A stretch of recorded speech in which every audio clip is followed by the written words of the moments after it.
Team Boxing League postseason quarterfinal action continues here this weekend, and it takes us to a neutral site, the city of brotherly love, Philadelphia, Pennsylvania, as the 4-seed San Antonio Snipers lock horns with the 5-seed Phoenix Fury at Harrah's, Philadelphia. Welcome inside our TBL studios, everybody. Glad to have you with us, along with the Hall of Famer Al Bernstein. I'm Justin Shackle. You have San Antonio and Phoenix, a 4-5 matchup in our quarterfinal bracket as we take a look at where we are stacked up in the postseason. Two teams have already punched their ticket to the semifinals. One other will do it here tonight. San Antonio ending the regular season at 4-3-1. Phoenix at 4-4. And now it feels like all season long, San Antonio is trying to prove to everybody that they belong in the conversation with the top tier teams, the Miamis, the Philadelphias, the Vegases of the world. But right now they have to get through a Phoenix team that presents some challenges, including two Cubans who have had highly successful seasons. Yeah, for sure. And these two Cuban firebrands have produced 10 points beyond the normal wins for their teams due to knockdowns and knockouts. And, of course, I'm talking about Rico Santana and Jordan Barrera. Santana, last season's MVP, put together a terrific season this year as well, punctuated by a spectacular knockout in his win over Skylar White in his final regular season match. He may be TBL's most exciting fighter. San Antonio, or the middleweight, Jordan Barrera, posted 9 wins that included 2 knockdowns, 1 KO victory, and some very skillful boxing in between. And the San Antonio team will look to youth and veterans alike for success tonight. 19-year-old Azaria Cottrell took the league by storm with 14 wins, including 2 over undefeated Shaquilla Ellis. 2 excellent performances. And veteran Adrian Taylor had his best TBL season with a move down to cruiserweight. He brought the power down with him to post 11 wins. And 34-year-old Tracy Magruder had his best season in the TBL, and he's coming in on an 8-1 run, looking for more glory in the playoffs. And he showed he's wanting to be considered one of the top echelon fighters in the TBL. He's going to be a 2-round fighter tonight as well, coming off that 10-4 regular season. And he's part of our rounds to watch in the launch rounds. Round number 7, you have Magruder for San Antonio. You have Jordan Barrera, who you highlighted as well.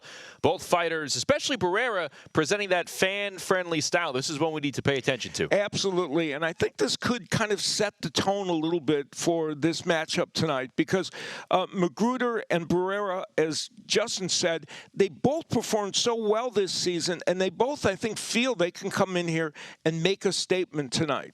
And both teams on paper evenly matched as we go out to Harrah's, Philadelphia, to the third member of our broadcast crew, it's Sofia Gutierrez. And Sofia, I know you caught up with each head coach earlier in the afternoon, and they kind of explained what needs to happen for their respective teams to move on to the semifinals. Yes, I was able to speak to both coaches on both teams and see what they had to say ahead of tonight's matchup. And here's what Sonny Gutierrez and Coach A.C. Bryan had to say. We got a couple of key fighters that got to do what they have to do. We got Rico having to stop his guy, and a couple of the lower weight classes that we got in mind that I know they can stop their guy. So we're hoping that happens. You know, if it happens, it's going to happen. But you know, not to force it, but we should come out on top on this one. We came in for one thing only, and that's to win the Mega Brawl Championship. Anything less than that is a failure of the season. So we're focused right now. Phoenix is no joke. They have great talent, and we're taking them very serious. We're superly prepared. Now, both coaches are really focused on tonight. Sonny Gutierrez is confident in his middleweights, his light heavyweights to get some early stoppages and score big early on. Now, A.C. Bryan was saying that Phoenix's superpower is their cohesiveness, their ability to build on momentum and come out on top just like they did with LA earlier this season. Yeah, one of the big questions, Sophie, is which version of San Antonio are we going to find ourselves watching here tonight in this quarterfinal matchup? These two teams, they did not fight one another in the regular season. Their first meeting of the year comes in the TBL quarterfinals. We'll have the launch rounds when we return. Stay with us.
Team Boxing League is brought to you by Balance of Nature. In boxing, consistency beats intensity. Balance of Nature supplements help you stay consistent with ingredients of whole foods you can easily slot into your daily routine.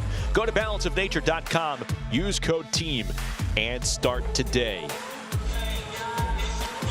At Harrah's in Philly, TBL Bella's on hand. Chloe and Danny, good to see them, and we are ready to see the fighters for each squad as we get rolling with our third quarterfinal matchup here in the TBL postseason. Without further ado, let's go inside the ring with Ray Flores. Welcome to the next chapter of high-impact, non-stop action. This is Team Boxing League, where every round is the last round, and every fighter leaves it all inside the ring. Each moment of TBL season airs live on MSG Network's Envoy TV, with Spanish language coverage available on Estrella TV. Welcome to Harrah's Casino here in Philadelphia, PA, for TBL's quarterfinal showdown, featuring the Phoenix Fury and the San Antonio Snipers. We would like to thank the Pennsylvania State Athletic Commission, Chairman at ringside, Rudy Bettle, for overseeing tonight's event. Your referees in charge of the action all evening long are Eric Dolly and Ricky Gonzalez. And a big thank you to our fine sponsors, Climax Moonshine, Fire Number 32, Balance of Nature, Serenity Springs Recovery Center, and HotelPlanner.com. Ladies and gentlemen, please welcome the Phoenix Fury.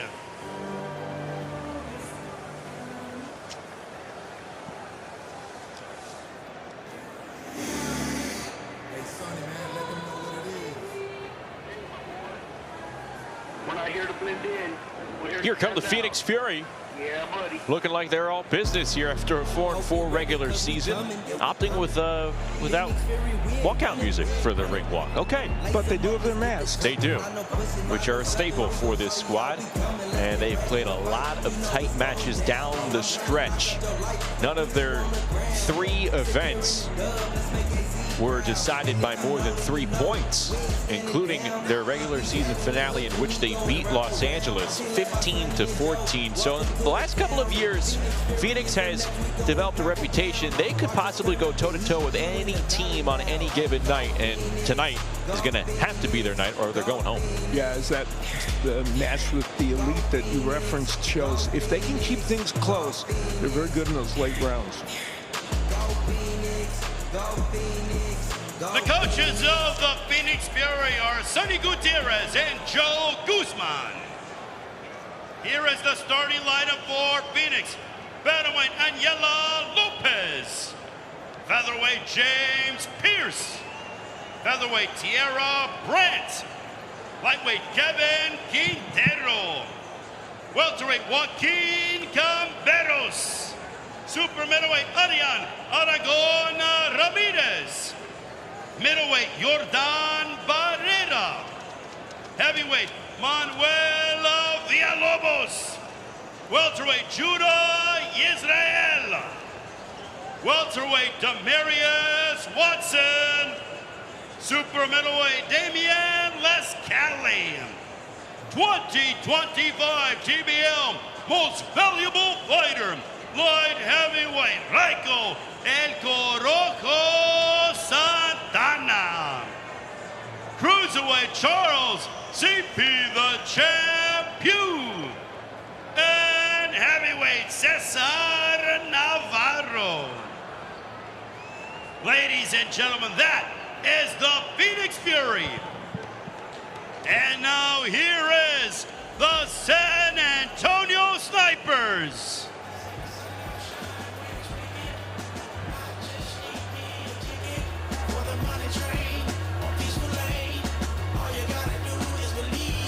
The Snipers coming off a 4-3-1 regular season, though they were routed in the regular season finale by the undefeated Philadelphia Smoke. 19-8 the final there. They have not won back-to-back matches since the very first 2 weeks of the regular season. And AC Bryant kind of hinted it to Sophia. For them to be on their A game, everybody has to show up. That's kind of been a question mark week to week, but they definitely have the talent to do so. Yeah, consistency has been the only issue really they've faced. You're right, a lot of talent there. The head coach of the San Antonio Snipers, retired U.S. Army Master Sergeant with 3 tours of duty in combat, AC Bryant. Here is the starting lineup for San Antonio. Former Team USA boxing member in 2025, TBL Female Rookie of the Year, Bantamweight Jury, the Empress Rodriguez.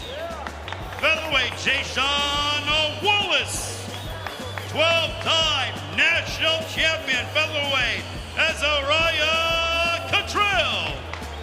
Lightweight Sean Bates. Welterweight Andres Barrera. Super welterweight Jarvis Shepard. Thank you, Jesus. Middleweight Tracy Magruder. Heavyweight Travaris the Bear Aveen. Lightweight Sebastiana Vasquez. Current NABF Junior Welterweight Champion, welterweight Charles Garner. Super middleweight Obed Portiel. Light heavyweight Frankie Solomon. Cruiserweight Adrian Taylor. And heavyweight Nagy Aguilera. And now, ladies and gentlemen, we ask that you all please rise if you're able to for the playing of our national anthem.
Ladies and gentlemen, it is now time to begin the launch rounds between San Antonio and Phoenix.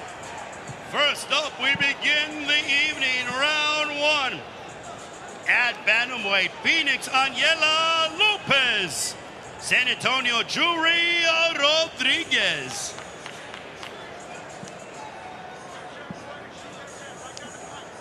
Set to go in our quarterfinal matchup between San Antonio and Phoenix. There you see Aniela Lopez, the Phoenix bantamweight, against Jury Rodriguez, the 23-year-old who has compiled an impressive 19-1 career record in Team Boxing League. Going here for San Antonio, and she meets Lopez with a clean right hook out of the gate. More of a straight right hand as she addresses the body.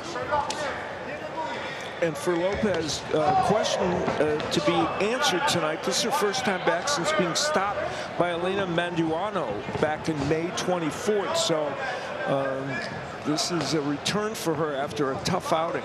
And this is easily her most successful opponent to date in Jury Rodriguez.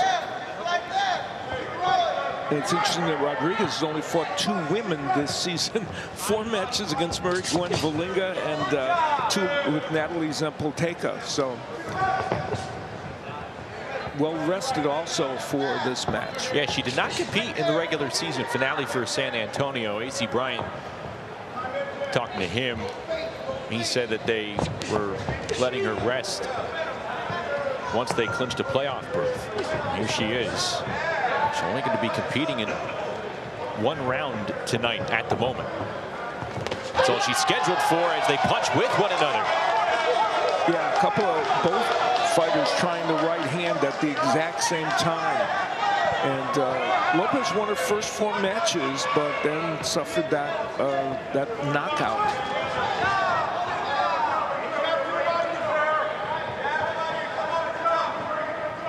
Rodriguez has, you know, she's a decorated amateur, and you can see all that amateur pedigree when you watch her fight in the ring. She's had 1 professional fight, a win back in February of this year, and unlimited potential for this 23-year-old. They're just getting started with her pro career, building the foundation in Team Boxing League.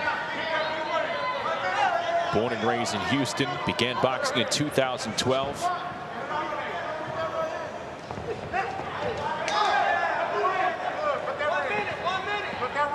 Lopez using all of this ring, moving a little bit more, this 34-year-old who's originally from Sonora, Mexico. And she's 5'2" in the pro ranks, so she's had some success outside of TBL. And she walks into a clean left hand from Rodriguez. Yeah, Rodriguez, while the jab and the straight right is what we associate with her, she has a very good left hook also.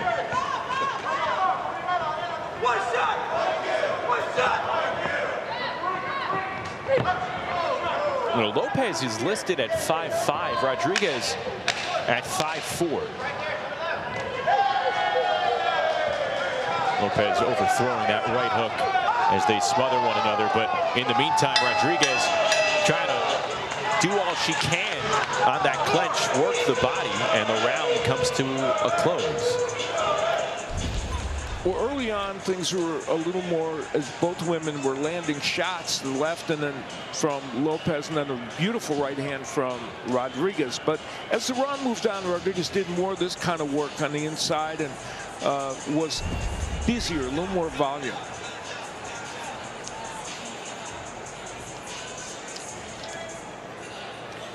TBL fans, the winner of round 1 by way of unanimous decision, from San Antonio, Julia Rodriguez.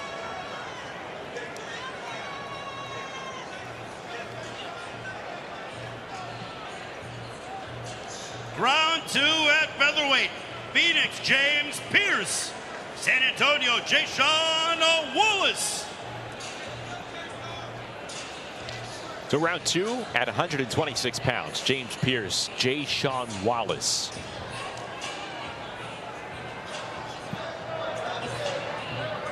Each fighter going again in round 11 against one another, so they're about to get pretty familiar. Again, these two teams, they did not meet up in the regular season. Yeah, which is intriguing, because now it's all brand new. And, you know, this is a dichotomy, this fight. The 19-year-old Wallace, who's undefeated outside of TPL and has done well so far with a 6-2 record, and Pierce, the 34-year-old veteran, who is still on a high from winning his last match against the elite that gave Phoenix that exciting victory. Yeah, so a 15-year age difference between Pierce and Wallace here in round 2. Quick reminder of the scoring format in TBL. All the points score add up for your team. If you win by way of a judge's decision, it's 1 point. You see, if you score a knockdown, it's 2 points. 2 or more knockdowns in one round is 3 points, and then 4 points via knockout, stoppage, a DQ, or a forfeit. We had one of those in yesterday's quarterfinal matchup. Proved to be very valuable for the Miami Assassins as they moved on to the semifinals. Interesting, we have the youth movement early for San Antonio with 23-year-old Rodriguez, 19-year-old Wallace, and then we're going to see Azaria Patrol next, who's 19 years old. So youngsters starting things off early here against Phoenix.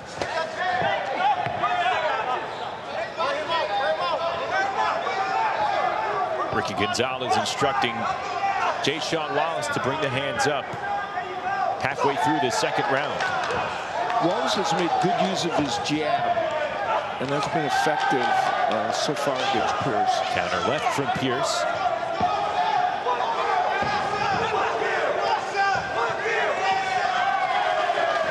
Pierce trying to stay back. He's being calculative, trying to break that distance with his jab, but he's wary of that long reach from Wallace.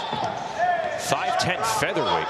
Yeah, Pierce is attacking a little bit more than he sometimes does, but I don't know how effective it's been yet in this fight. Either man has shown tremendous acumen offensively, but I think that jab of Wallace may be slightly, at this point, kind of a deciding factor, although Pierce gets his in.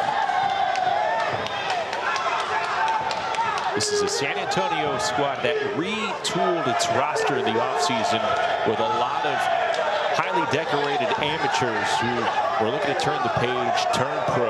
Wallace, as an amateur, was ranked 4th in the U.S. And there he sneaks that right hand behind the left glove of a guarded Pierce.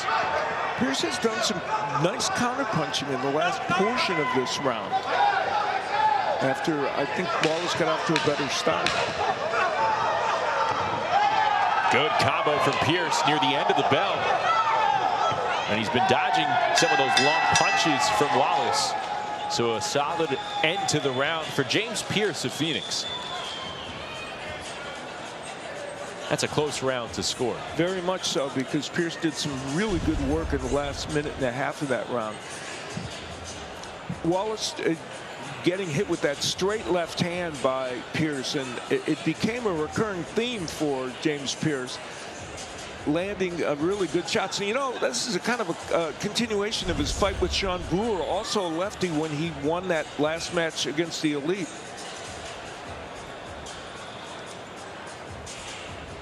TBL fans, the winner of round 2 by way of split decision. From the San Antonio Snipers, Jason Wallace.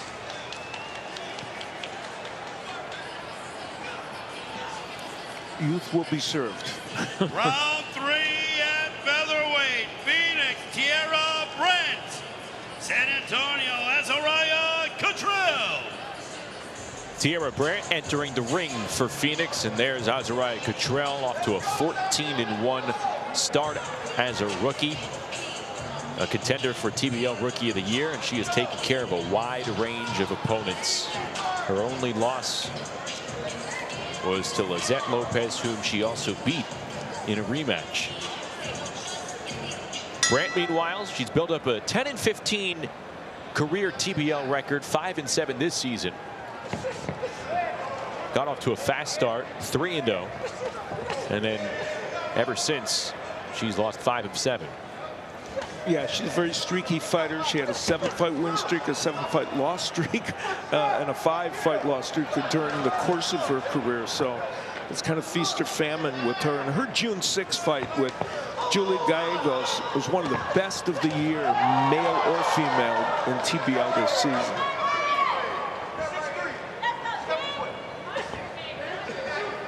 First 30+ seconds into this round, and you're seeing Cottrell being faster than Brant in terms of the punch throwing and the connect rate as well. Yeah, Azariah Cottrell is a very good combination puncher, and we're seeing evidence of that here early on. Now Brant trying to speed up her counters.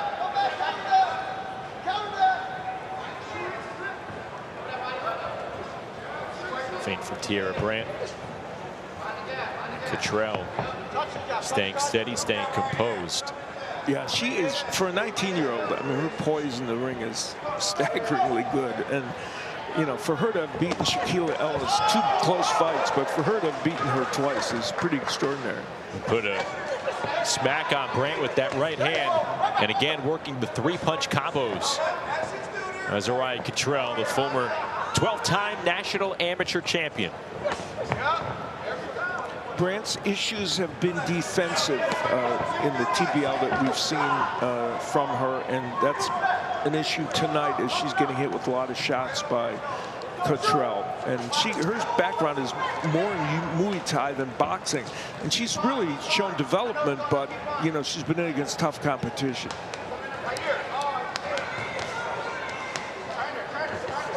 Cottrell trying to size up this offensive attack, which was the most voluminous for Brent in the round so far. And Cottrell doing a good job staying out of range from these throws from Tierra Brent.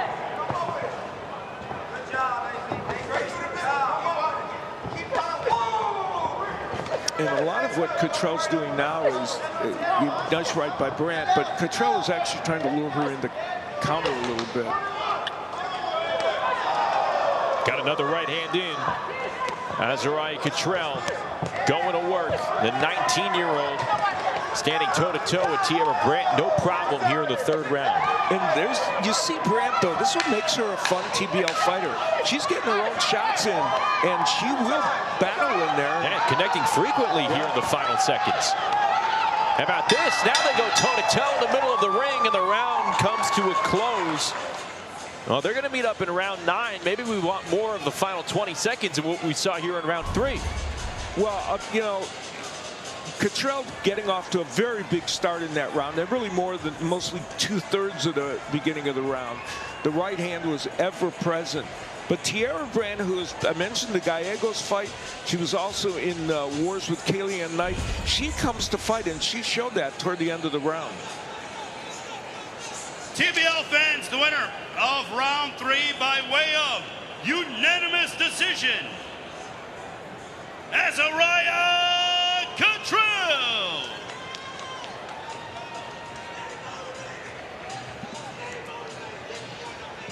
Round 4 at lightweight. From Phoenix, Kevin Quintero. San Antonio, Sean Bates. San Antonio off to a 3-0 start to this quarterfinal matchup. Sean Bates now entering the ring for the Snipers, and Kevin Quintero trying to get Phoenix on the board after they performed to a 4-4 record in the regular season. Quintero went 6-4 in his first season in Team Boxing League.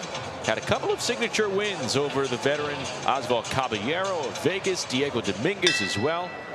A 25-year-old out of Ecuador in the maroon trunks here. Bates in his fourth season in Team Boxing League. 0-3 after making his season debut in May. There's a lot of sniper fighters with long layoffs ending tonight. Yeah, exactly. And Bates is, you know, has struggled a bit overall in the TBL with the 6-27 mark. But for Quintero, you mentioned some signature wins also in the first match of the year. His win cemented the Fury's win over the Butchers against Ibrahim Francois. Quintero has a really good left hook. He's a pretty good combination puncher and a straight right hand as well. But the hook, I think, is his primary power weapon. Quintero staying busy. Bates countering, and Quintero provides an answer. Good action between these two. He heard me. He said, I better throw that left hook. Some fast fists from Sean Bates as he tries to pick up a win and keep the ball rolling for San Antonio.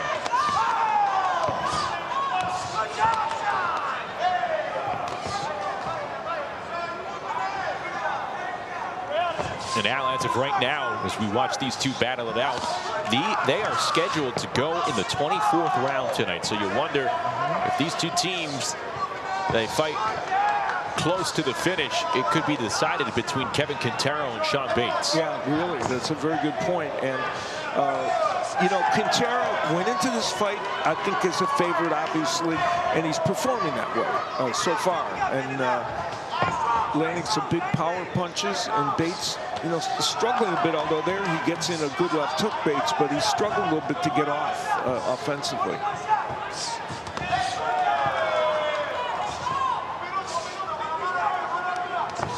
Final minute of action in the fourth round. Quintero coming inside with that right hand to the body. Bates with a left hook counter again. And of those 4 losses, 2 of them that Quintero suffered were split decisions. He's been in a lot of close fights this year. this season. Well, the motor of Kevin Quintero has stood out in this fourth round. Yeah, it's just 3 minutes. You're supposed to be going deeper, obviously, in traditional boxing, in which both of these fighters compete in. And sure, when you're sparring and gyms, as a left hand goes to the liver of Sean Bates, he looks like he could be hurt there. That made a real difference, and here's another one. And now he's backing up. So a tender spot identified by Kevin Quintero. He's all smiles. Sean Bates, not so much, but the fourth round comes to an end. And those body shots, they may have punctuated this round for Kevin Quintero. Yeah, the left hook was the signature punch for Quintero. There was the one early in the round. And then he used it downstairs. Yes, that did stun Bates, and he would land another one shortly after that. And the question is, did he find something that will help him in that second fight even more? The winner of round 4 by way of unanimous decision from the Phoenix Fury, Kevin Quintero. So Quintero gets his hand raised, and Phoenix gets on the board through 4 rounds. Early on, San Antonio ahead 3-1.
A reminder to stay up to date with the latest stats, team leaders, league leaders, and standings throughout Team Boxing League Season 4. Just go to tblstats.com, and don't forget to stay up to date with the latest playoff contest at tblstats.com/playoffs. You see the bracket. 2 teams have already advanced to the semifinals, and we're trying to figure out a third here. Let's go to Ray Flores with round 5. Round 5 at welterweight, Phoenix, Joaquin Camberos. San Antonio, Andres Barrera.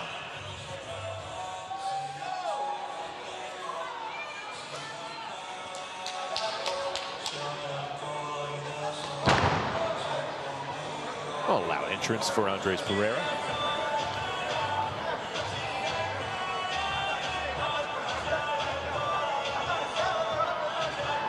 San Antonio jumping out to a 3-1 start to tonight's quarterfinal match. We talked about the youth of some of the San Antonio fighters. This is 19-year-old Camberos, who's 8-0 in boxing outside of TBL, and he's had 5-3 mark this season. He's a good young prospect, and he's facing another young fighter in 22-year-old Barrera, who does not have as much experience as he does. And Camberos has won 3 straight. He beat Darian Castro as part of that run when Phoenix faced Vegas in the regular season finale. 2 young fighters trying to make their mark on this quarterfinal matchup. And they'll fight each a second round here tonight. Camberos would be in round 22 against Charles Gardner. Barrera in round number 23 against Demarius Watson. And Barrera, you know, his 2 fights both were split decisions this year. A win over Ryan Martin and a loss to Renier Salgado. Of course, is a terrific performer with Las Vegas. Camberos has been able to fight off the front foot for the most part in this match and land things like that right hand. Straight right hand whacking Barrera.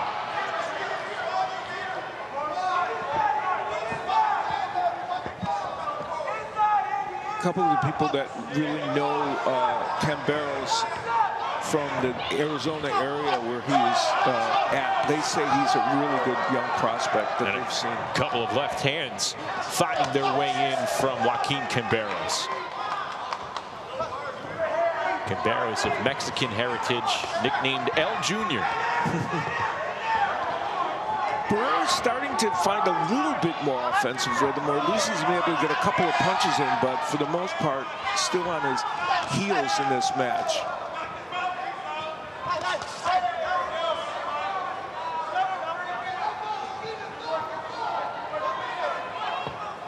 Camberos, taller, has a lankier frame, and he utilizes those long arms.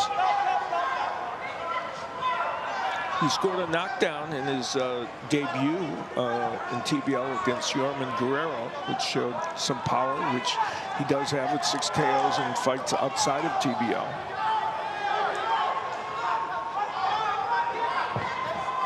Guerrero doing a good job making Camberos miss here in this latest sequence. Final 20 seconds to go in round number 5.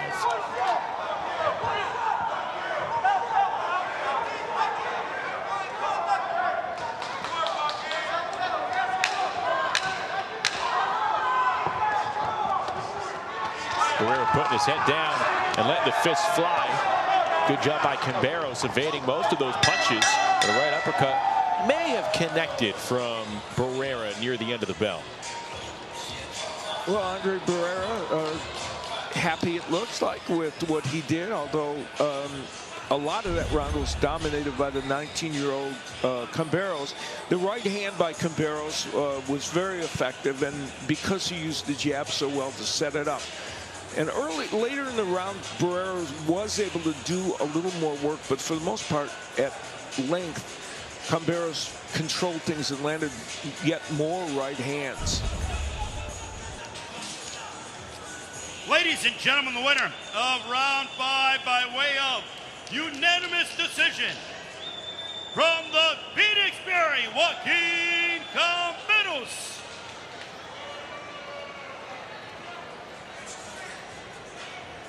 Round 6 at super welterweight, Phoenix, Arian Aragon Ramirez, San Antonio, Jarvis Shepard.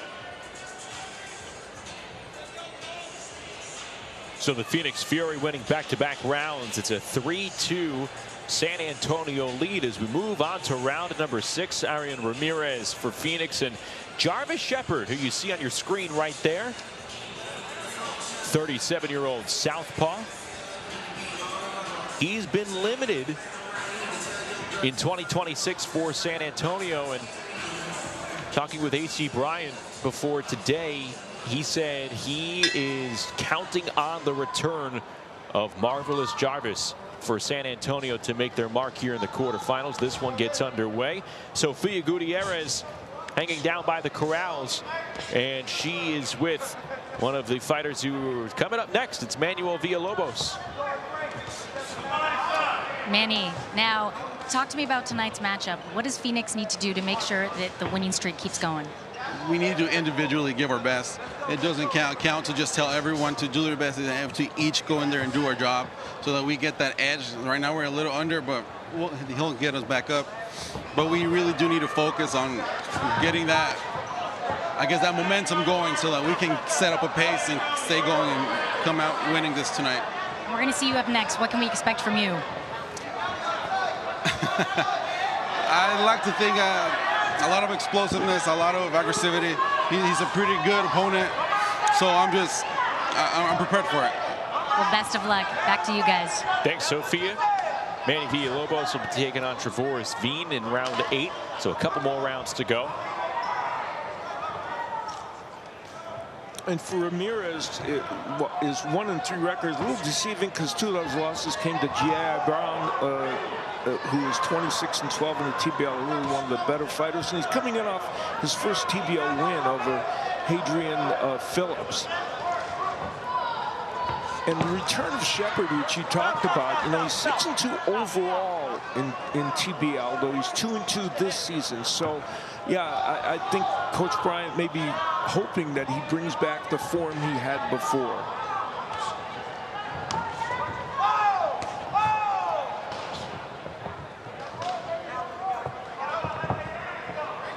Just over a minute to go in the 6th round. San Antonio ahead 3-2, trying to win back-to-back events for just the 2nd time this season. They earned the league's number 4 seed here in the postseason. Ramirez has a nice right hand. He's been struggling to get it in, and instead gets hit with a straight left hand there. Shepard makes his head look like a Pez dispenser. 40 seconds to go. Cleanest shot of the round for either fighter. Been a very tactical round, and that's why punches like that will stand out possibly to the judges.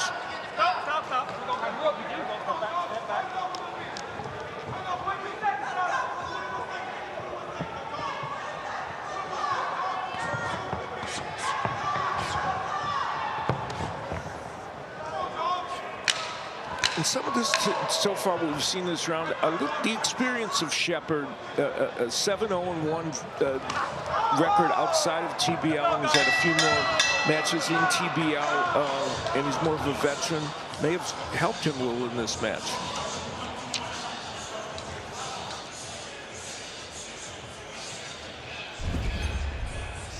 Taking a look at some of the action from that 6th round. Yeah, the straight left hand gets in very well for Shepard. That was one of the punches that we noted was impressive by him in a round that was not filled with offense.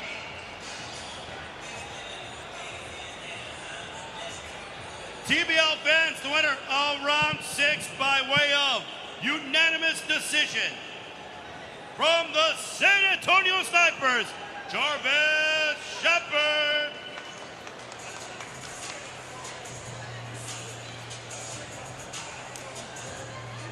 Round 7 at middleweight. Phoenix, Jordan Barrera. San Antonio, Tracy Magruder. So time for our round to watch. The 7th round. Jordan Barrera, 9-1 regular season for Phoenix, going up against the 10-4 Tracy Magruder. Barrera's fight style, one that really gets fans' attention, and Magruder comes into this postseason matchup having won 5 in a row. By far the best season for Magruder. He's 14-11 overall in TBL, but he's 10-4 this season. And Barrera, extraordinarily, outside of TBL, you know, his last pro fight was back in 2023. He went 10 rounds in only his 3rd professional fight and won, yet has not had another match outside of TBL since then, but he's been very successful in his 2 seasons here. And you see the point production, which included 2 knockdowns of Marcus Saldano and a KO of Raul Garcia. And you saw Rashidi Ellis at the top of that stat page. Barrera has 2 wins over Ellis, which no one else in the Team Boxing League can say. Yeah, that's pretty extraordinary. Nicknamed La Bala for the Bullet. Jordan Barrera, 30-year-old southpaw, a tall 160-pounder at that, stands at 6'3", and you see how he's lowering himself, but also loading up on some shots as he came back with a right hand to the body on Tracy Magruder.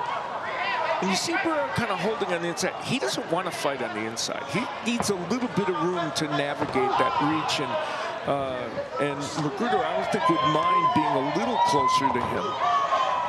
A series of left hands launched by Barrera. And a good chip shot with the right hand from Tracy Magruder at close range. And he was closer where he could land that right hand. And Magruder's also a good body puncher, which we see him starting to do now. 34-year-old native out of Rochester, New York. Giving away about 4 or 5 inches. Stands at 5'10".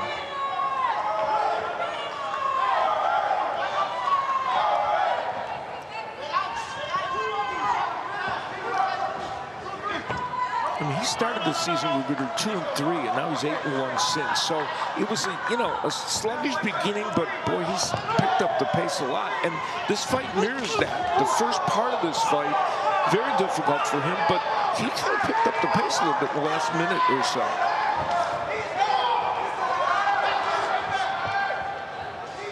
And he's geographically in a better spot right now to try. And I mentioned the referee giving him a warning. Barrera wants a hold inside. And Magruder, as he's kind of unwinding himself from that close range tie-up with Barrera, he's able to get some shots in. Maybe not making an impact, but they're scoring shots. Yeah. This fight has been this round has been a round of two halves. The first half in which Barrera was at range, and the second where Magruder's inside where he can land those little short right hands. Another shot right there.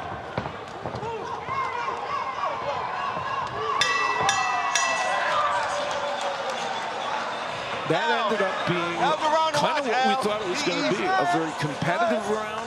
And as I said, a round fought in two different halves. Now, that's a round to watch. Tracy McGrady happy with what he did early on. Well, there's the right hand from Magruder that came in. Barrera had done good work earlier, but the right hand of Magruder, even there from range, even though we talked about it being better from the outside, and there it is again. It was a recurring theme for him. Were they enough to get him the decision win? This is early in the round where Barrera was attacking a lot. Well, actually at the end. Both Ladies Tracy and gentlemen, the winner Jordan of Barrera round confident. 7 by way of unanimous decision. From San Antonio, Tracy Magruder.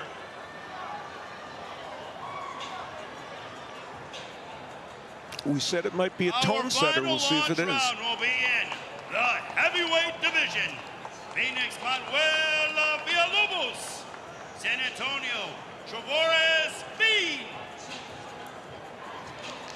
Well, can that victory by Tracy Magruder prove to be a valuable swing round for the San Antonio Snipers? They go up 5-2 as we approach the 8th and final round here in the launch rounds. There you see Manny Villalobos, who spoke with Sophia while he was in the hole, and Trevores Bean coming in here for San Antonio, 6'1" southpaw in his 3rd TBL season.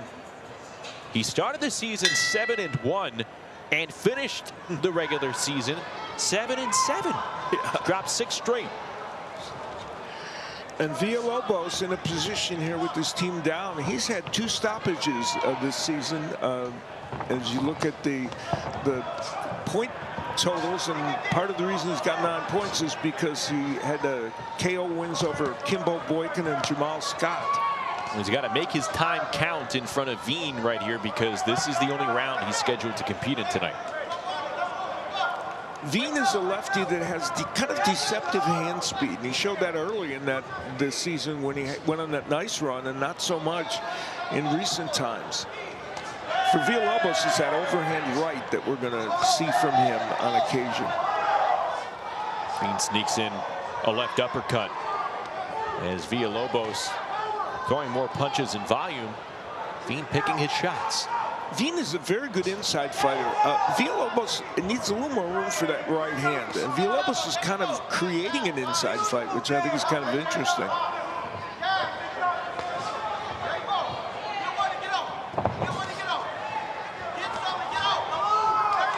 Here's the hand speed of Veen. He probably has the edge in that, and Villalobos probably has the edge in power. Not too many power shot attempts from Villalobos so far. About midway through that 8th round, and a left hand sneaks in from Trevores Veen.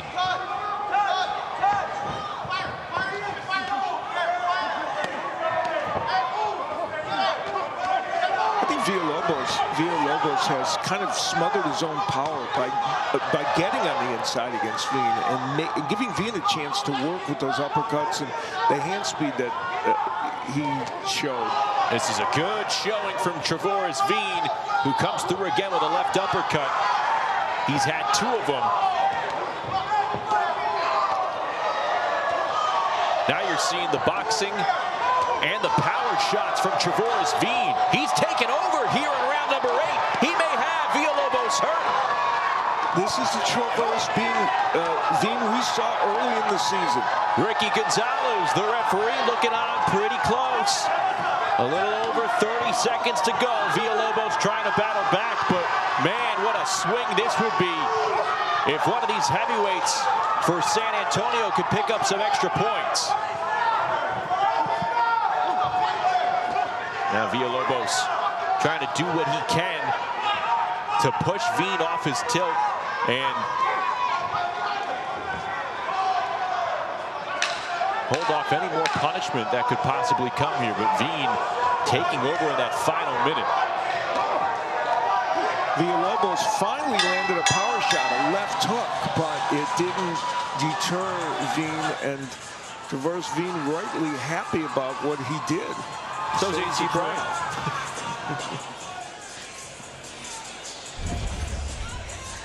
Well, when Veen's on the inside, and again, we saw this in the earlier part of the season where he was so successful. He's got a great uppercut, and he showed that there's a good body puncher, and he's got good hand speed for a heavyweight. And Villalobos created that inside fight, and I think it was a tactical mistake on his part. TBL fans, the winner of round 8 by way of unanimous decision. From the San Antonio Snipers, Traverse Veen. At the end of the launch round, San Antonio leads Phoenix 6-2. A good launch round period for San Antonio ends with a terrific performance by their heavyweight, and they have got the lead over San Antonio heading to the middle rounds. Justin has some more about the playoffs. Thanks, Al. Plenty more to action to come as we still have another Red X to give out here before the end of the night. Will it be San Antonio or will it be Phoenix? Stay tuned. Also, one more quarterfinals match coming up this weekend. August the 2nd, Las Vegas travels to Long Beach to take on Erica Sanchez and the Los Angeles Elite. All the action can be seen at 10 Eastern, 7 Pacific, right here with TBL Team Boxing League, where every round is the last round.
Well, you can see the sights of Philadelphia. Have to make a stop at the Philly Museum of Art and pay your respects to Rocky Balboa. San Antonio showing up so far in the city of brotherly love. They have a 6-2 edge over Phoenix in our quarterfinals matchup here in the TBL playoffs. Back inside our studios, Justin and Al with you. And that was the big question, Al. Which version of San Antonio were we going to see in the postseason? So far through 8 rounds, it's the one where they're capitalizing on their raw talent. Absolutely. You know, the youth movement in their first 3 fights, everybody under 23 years of age created a great start for them. And then it was 29-year-old Traverse Veen who ended the launch rounds with an emphatic victory. Here are some of the notable moments from those launch rounds as we take a look back at round number 3. And pay attention because we're going to see these 2 women Kick off the middle rounds in a few moments. In round 9, that's Tiara Brandt for Phoenix, Azariah Cottrell, and Cottrell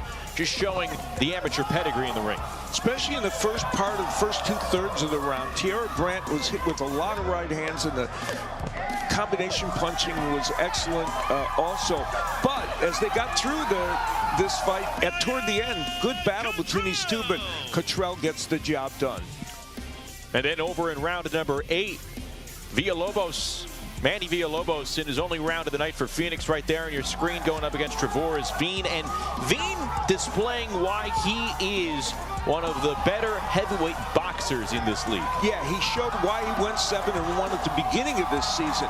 Good hand speed from Veen. When he is in punching range, especially on the inside, he's effective, and he closed out those middle rounds with a very, very big win, and he's going to be back. So it is 6-2 San Antonio as we move on to the middle rounds, and one of our rounds to watch comes in round number 13. So the midway point between two impressive TBL rookies so far. One of them nominee for Rookie of the Year in Obid Bartiel. Yeah, Obid Bartiel and Damian Lascala both are undefeated in TBL in their young TBL careers. Bartiel, the puncher, Lascala, the clever boxer, and right now a little pressure on Lascala, who has come over to this team to produce a victory for Phoenix. So two unbeaten rookies, a combined record of 10-0, our round to watch in round 13. We are ready to go for the middle rounds. Let's get round 9 kicked off with Ray Flores. Ladies and gentlemen, it is now time to begin the middle rounds between the Phoenix Fury and San Antonio Snipers. Round 9 at featherweight. Phoenix, Tiara Brandt. San Antonio, Azariah Cottrell.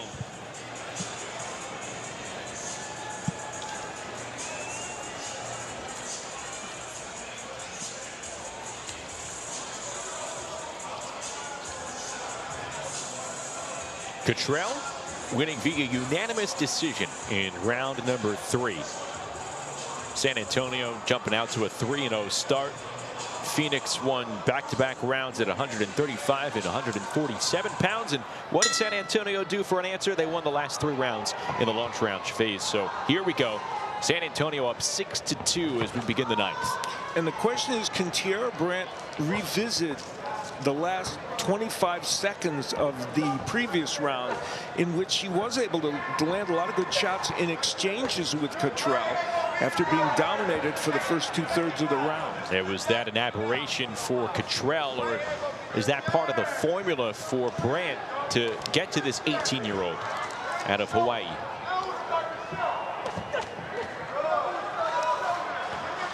And Brandt certainly has good offensive skills. It's, as we pointed out, it's been defensively she's had some issues.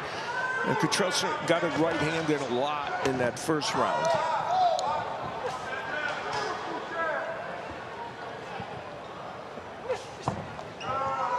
There's Cottrell missing with the jab. And then comes around with a windabout right hand. If Cottrell can throw a good straight right hand or a right that's a little bit wider, and against Brandt, the wider one is really better, because sometimes Brandt keeps her left hand up, but you can get around it, and that's what Cottrell has done.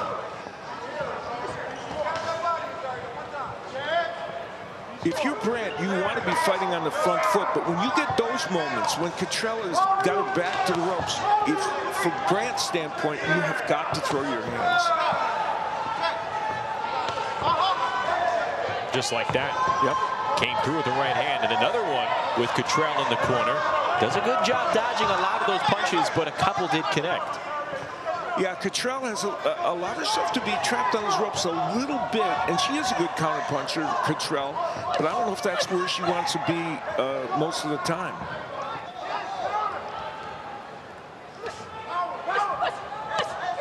There's another right hand that comes through for Tiara Brandt. And Brandt is doing a better job defensively in this round than she did in the first. You want to see Cottrell move more toward the middle of the ring at this point. Yeah, and there she shows lateral movement after a combination, but she's getting stuck in the corners and on the ropes a lot. She lands a good counter right, Cottrell, but that's where you give Brandt a chance to do some offensive work like that. Well, she answered back, did Azariah Cottrell, a chin turner with that right hand. But again, Brandt, she is controlling where this fight is being performed at within this round. And landing another right. Boy, it's written in stone. The last 25 seconds of every round these two women fight has to be exciting. Time winding down. Brandt on the chase. Good angle out by Cottrell. And that's a much closer round than the first. That may have been Tiara Brandt's best. She's been in a lot of exciting fights. That may be her best round of the year. No matter what the outcome of that round, that young woman who is known more for her Muay Thai and is becoming a better boxer did a very good job. And Cottrell, of course, landed a lot of punches as well. But Brandt had her trapped in that corner and landed a nice right hand. She landed a number of right hands during the course of that round. Cottrell herself with the overhand right, but this is going to be a very interesting one to see the decision. TBL fans, the winner of round 9 by way of unanimous decision from the San Antonio Snipers, Azariah Cottrell.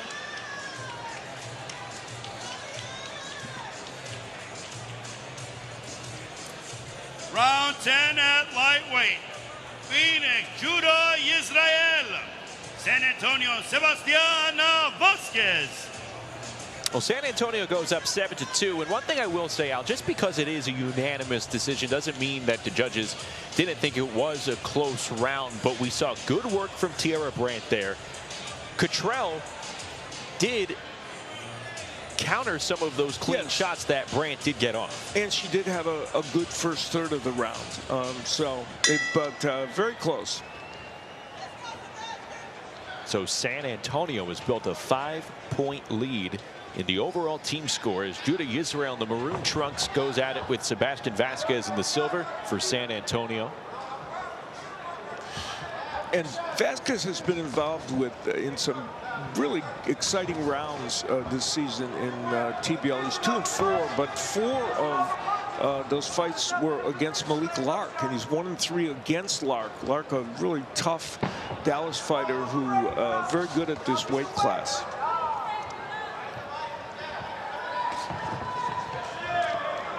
Israel lost his first 6 TBL matches, but he's on a 3-round win streak. So, ton of heater. Yep.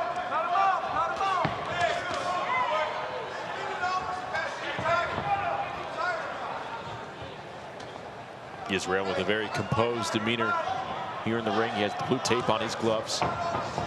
He's got a good left hook, and we've seen it several times already in the course of this round. Vasquez wants to fight on the inside, though. That's where he's very effective in general.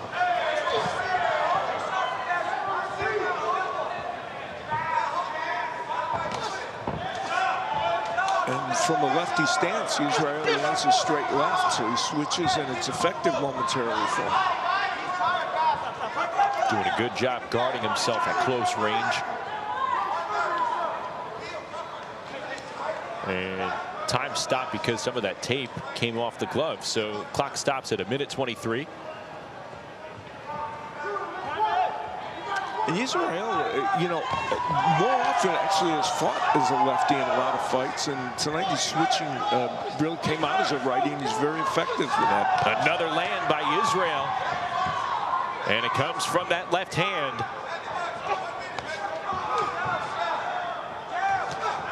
He has time to fix his own tape.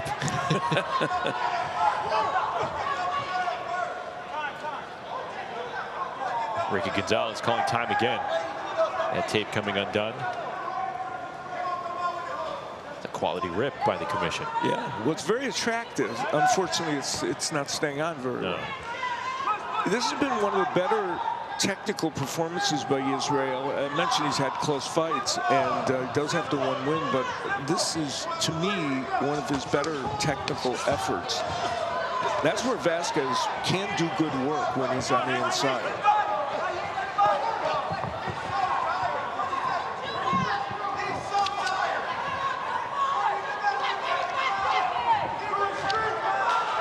You can make the argument more than anything. Israel's showing impressive footwork, keeping himself out of harm's way from Vasquez, and also disguising that left hand in certain instances. 15 seconds to go in the 10th round.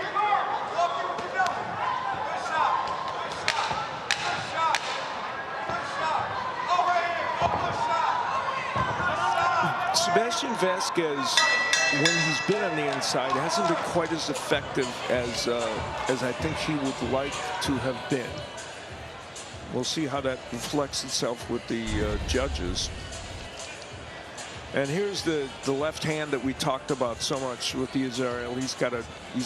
Twice he lands the left hook very effectively.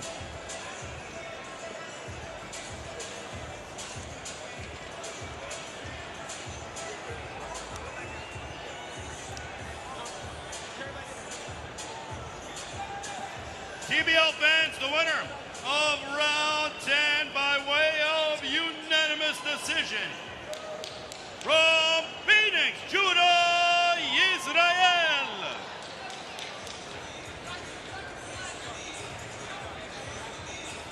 Round 11 at featherweight. Phoenix, James Pierce. San Antonio, Jason Wallace.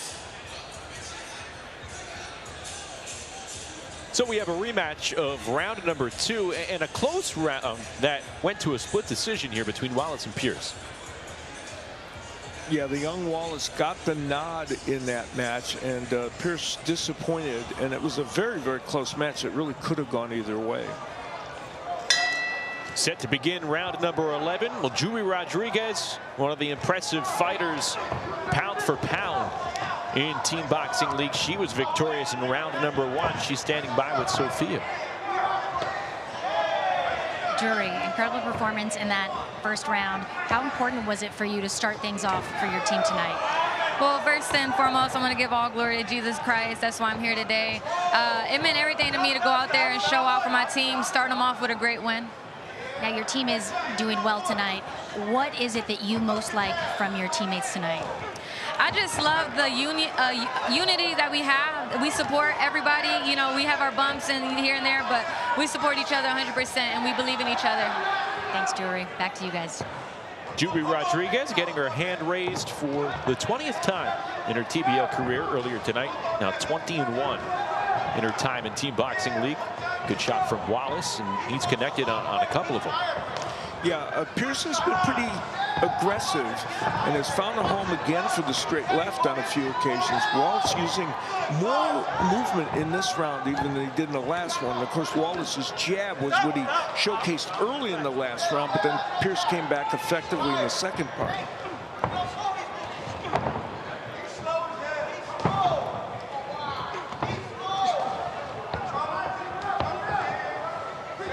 Mentioned James Pierce's big win against the Elite in that final matchup, upsetting Sean Brewer a little bit.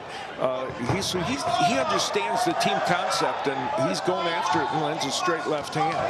Getting inside on Wallace, and Pierce with his best sequence of the round, and maybe even the night. Yeah, he's finding a home for that straight left, and that was a good combination as well. You see Wallace doesn't want to fight on the inside. He's going to hold a little bit and try to get outside where he can use his jab and the straight left. Quick shot, Sean. Pierce goes back to southpaw. A couple of little right hooks on the inside as well by Pierce.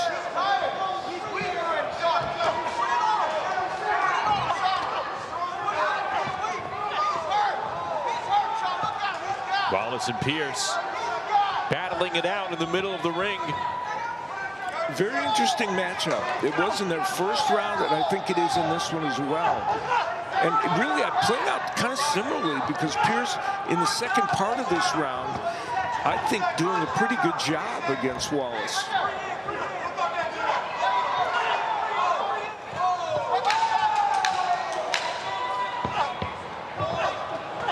Staying composed. Another left hand connects from James Pierce.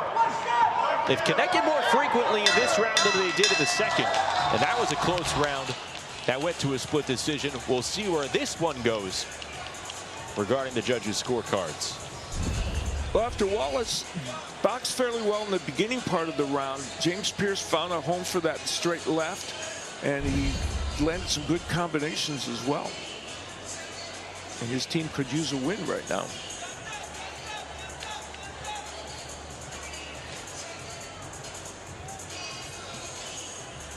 TBL fans, the winner of round 11 by way of unanimous decision from the San Antonio Snipers, Jason Wallace.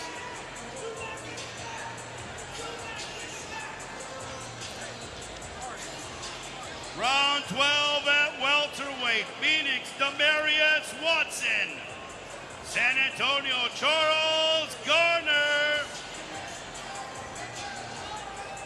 So a surprise there, Al, in your eyes? Yeah, I thought, honestly, I thought Pierce did enough to win that round. But either way, we're going to look back at those two decision wins for Wallace, maybe as two very important moments tonight. Well, Wallace has given San Antonio 2 points this evening. They're up 8-3 as we get set for round 12. Demarius Watson, who you see crouching down in the blue corner. And Charles Gardner, San Antonio veteran in his 3rd year in Team Boxing League, the 32-year-old southpaw. And Garner comes in on a 3-fight loss streak, which kind of pushed his record down to 6-5 this season. And Watson, the 20-year-old, has been 6-2 this season. He's got losses to Darian Castro and Javon Davis, who of course are both very good foes. Two experienced and successful TBL fighters. Ricky Gonzalez, I feel like he's been in the ring for every single round. Yeah. Where is Eric Dolly, folks? But Ricky working overtime in the first half of this event. He's restoring order. You know, Watson, this 20-year-old, is undefeated as a pro, and he had a fight just July 18th, a 3rd-round KO win over Joe Rivas. And he also performed earlier in the month, or late in June, here in TBL. So he's been a busy young man.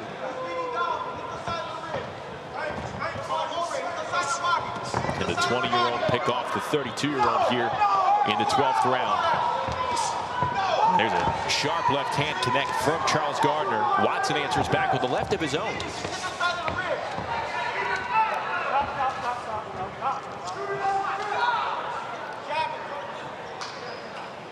Each fighter's going to be competing in 2 rounds tonight, though they're not going to be facing one another in the money round portion. And I think Ricky Gonzalez would prefer that. Pick it up, pick it up. Stop, let him go, clean. Good combo from Charles Gardner. Gardner has fought both lefty and righty in this round, and showing kind of some of his veteran moves in this matchup. Yeah, he's working some of the tricks of the trade. He's got a lot more TBL experience with 39 TBL fights.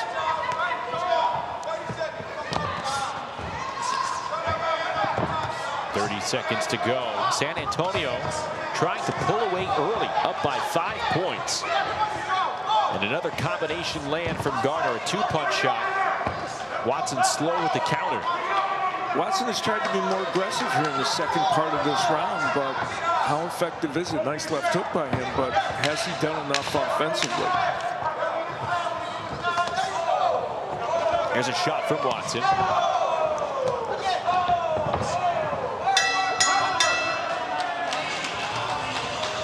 A lot of connectivity from these two fighters in this round. Yeah, that's a good way to put it. I like that euphemism. You know, interesting. I mentioned, and we'll look back at Watson throwing the jab and trying to get the right hands in. But Garner did some pretty effective work as well, like that right hand. I wonder, having fought just on July 18th, even for a young 20-year-old, is this too soon to be back in the ring? And was he as sharp as he wanted to be? Ladies and gentlemen, the winner of round 12 by way of unanimous decision, from San Antonio, Charles Garner. So the veteran Garner picks up a win in his first round of the night. San Antonio right now putting together an impressive rally, up 9-3 over Phoenix.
Back inside Harrah's Philadelphia, set for round 13 with Ray Flores. Round 13 at super middleweight. Phoenix, Damian Lescali. San Antonio, Obed Bartiel.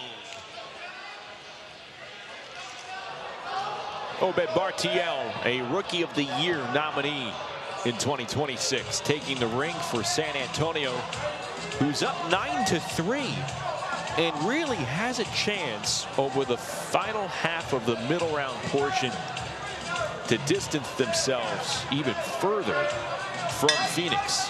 Damian Lescali coming in. This was our round to watch because the two have combined to go 10-0 in their respective rookie campaigns. Yeah, Lescali, he's, you know, a very clever boxer. Bartiel, you see that he has produced points for his team with power, and he has good power, and he's going to be the attacker in this fight. And Bartiel caught everyone's attention when he beat Raul Solomon twice back on April the 12th. Yeah, that was impressive. Solomon's a good fighter. We're going to see him in tomorrow's quarterfinal matchup, the final quarterfinal matchup in the TBL postseason. Los Angeles and Las Vegas.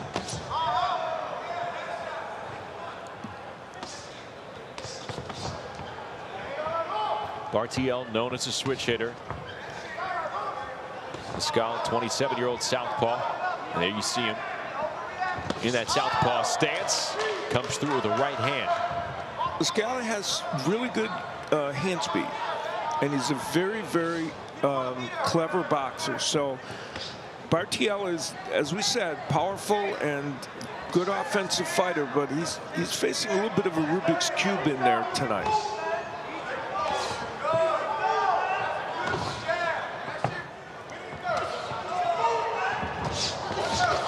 Oh, there's a right hand. Lescali wore it well, but Bartiel may have felt that he did sting his Cuban opponent, Damian Lescali. You mentioned that Bartiel's a switch hitter, and when he turned to righty, it helped facilitate him landing that right hook.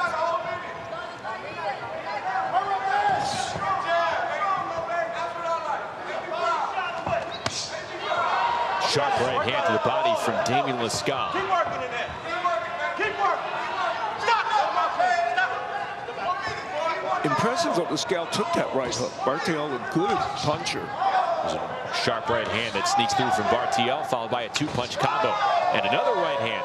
Straight shot from Obed Bartiel. Well, what a difference for Bartiel switching to lefty. It has made a monumental difference in this round. I mean, another jab gets through the guard. And another one. How about this sequence from Obed Bartiel here in the 13th round? Taking over the final minute. And it's really frustrating Lascal. Good combination punching and power from Obed Bartiel, and facing a mirror image southpaw has not been a help to Lascal. They're going at it. The switch to southpaw has led to a lot of accurate shots from Obed Bartiel, and we'll see what the judges think. These two are going to do it again in round 17, so a quick turnaround for Bartiel and Lascal. Let's see who gets their hand raised here in the 13th. Well, a tactics switch for Obed Bartiel helped him land that right hook. It then helped him continue on in the round using a very effective right jab and combination punching to both the body and the head. And the right hook was ever present in addition to the straight left. Lascal was able to counter from time to time, but probably not enough. Ladies and gentlemen, the winner of round 13 by way of unanimous decision from the San Antonio Snipers, Obed Bartiel.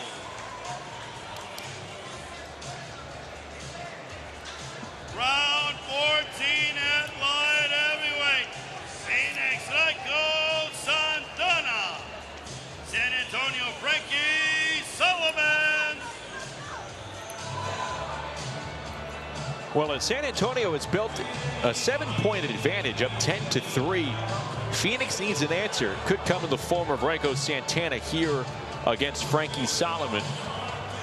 There you see Rico Santana, one of the best TBL fighters since the start of last season. But Al, something interesting before this fight. We heard Sonny Gutierrez, the head coach of Phoenix, speak with Sofia Gutierrez, and he said word for word, look, Rico needs a stoppage. So you're putting a lot of pressure, something that Santana can handle. We've seen him handle it no problem, but to say it just like that, and also saying others should be able to stop their opponents. Well, we haven't seen a stoppage yet. We're more than halfway through the fight now. Well, it turned out he was prophetic. They do need it because they've gotten down so far. And, of course, he comes in here, Santana, off a devastating knockout win over Skylar White. And he's shown power throughout the years.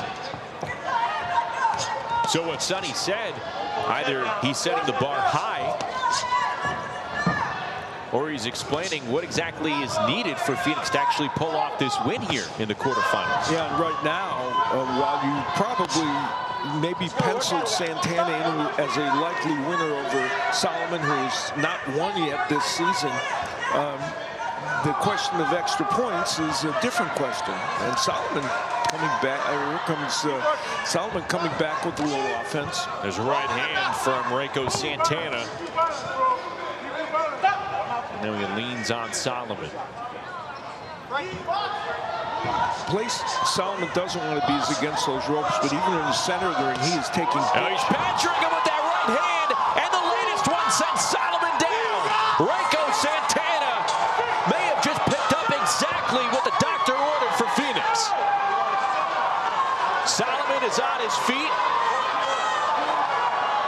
Eric Dolly looking closely, and he waves it off. So Santana with 4 big points for Phoenix. And they're right back in it now.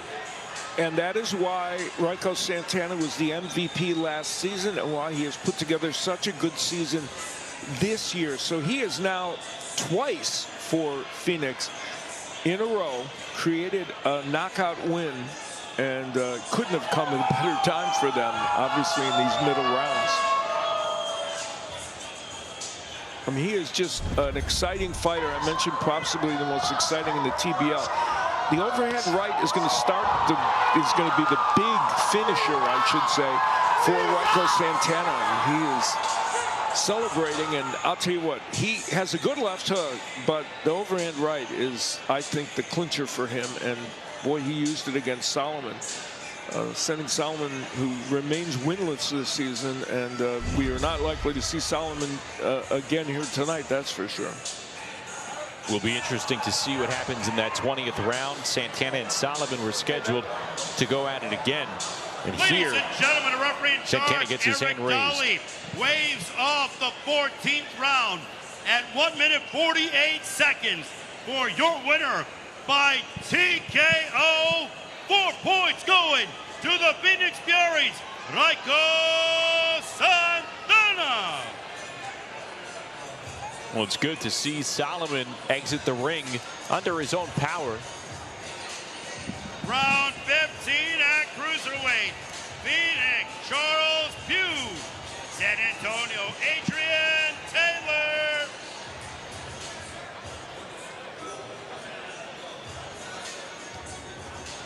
And now we get a very interesting matchup right off the heels of Santana's big 4-point pick-me-up for Phoenix. There you see Charles Pugh, who's 28-7 in his career in Team Boxing League, but he went 8-6 this season. So this regular season for the 39-year-old, more of a mortal regular season for the veteran. Meanwhile, Adrian Taylor coming in, he's gone 11-2 this season. His only losses were to Steve Cunningham Sr. and Tricia Merilis, and both were split decision defeats. He also avenged those 2 losses, but Pugh here trying to start off fast. Well, Charles Pugh is an aggressive fighter, and Pugh was 22-1 coming into this season. Who was the only man that beat him? It was Taylor, and he, in an interview a couple of weeks ago on our air, said, I want to get back at him for that loss. And so far, Pugh is landing some really nice right hands.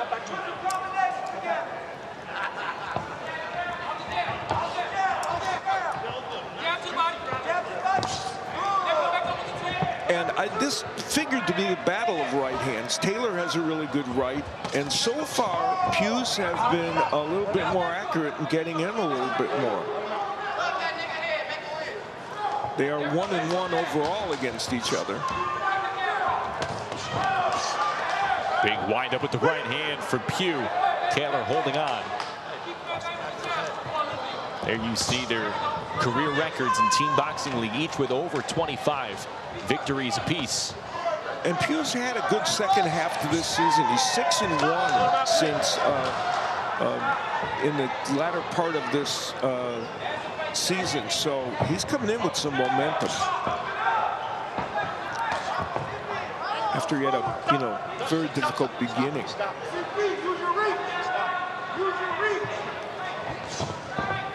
I think the pressure of Pugh has kind of, I think, unnerved Taylor a little bit in this round.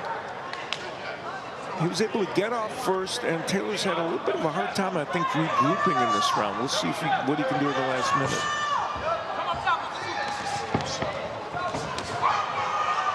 Not yet, because he just got it with some good combinations by Pugh.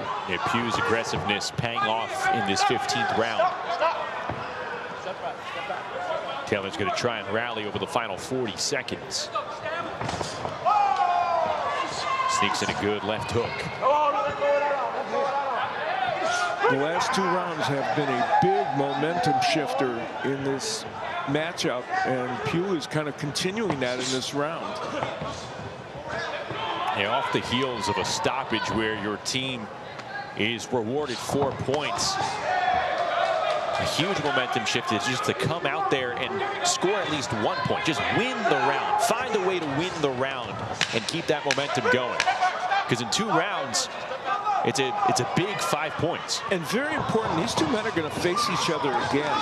And Pugh has really, I think, dominated the action to this point. And how does that play into their second encounter?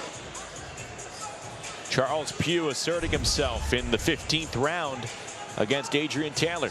Yeah, the jab and the right hand that Pugh landed was very, very good throughout the round, and working the body later in the round.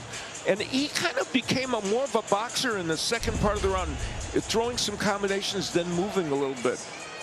TBL fans, the winner of round 15 by way of unanimous decision from Phoenix. Phoenix, Charles Pugh.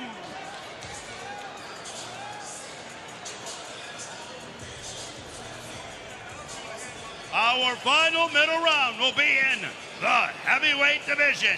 Phoenix, Cesar Navarro. San Antonio, Trevores Fiend.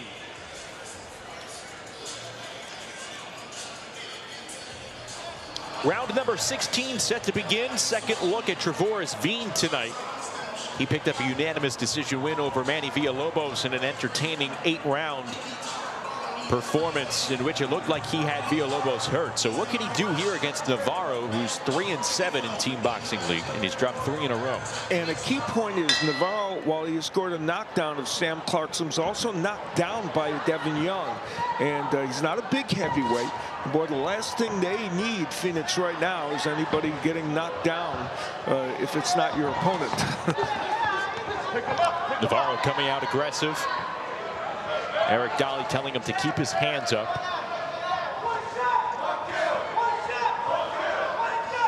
San Antonio needing an answer after a big 5 points have just gone the way of Phoenix. The two veteran pillars, Rico Santana, Charles Pugh, each having their say in their rounds here in this quarterfinal matchup.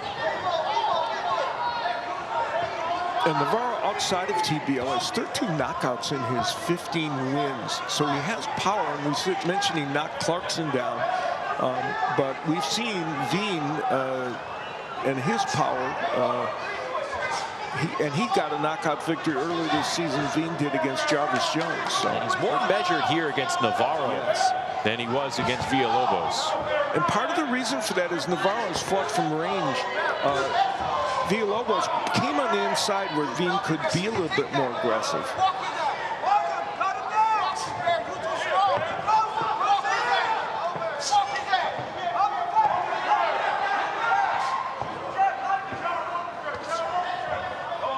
And with a round like this where the offense has been, for the most part, muted, one shot here and there could make a monstrous difference. And Navarro's doing a lot of switching. There's Veen throwing single shot attempts. And there's a good left hand that comes through the guard for Trevores Veen. And I think equally as important after that, he kind of threw a combination. He is at his best when he is a combination puncher, Veen. So often heavyweights aren't used to 3-4 punch combinations. Yes. Navarro against the ropes a moment or two ago. That's exactly where he doesn't want to be. That's when Veen really picks up the pace.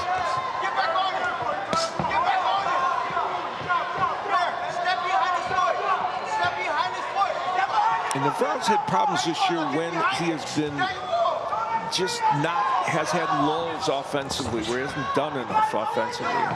He's suffering a little bit from that in this round. I mentioned Veen was more measured, or appeared to be more measured. That was the first half of this round. The last minute plus, he's looking more and more like the version that we did see in round number 8. It's working for him.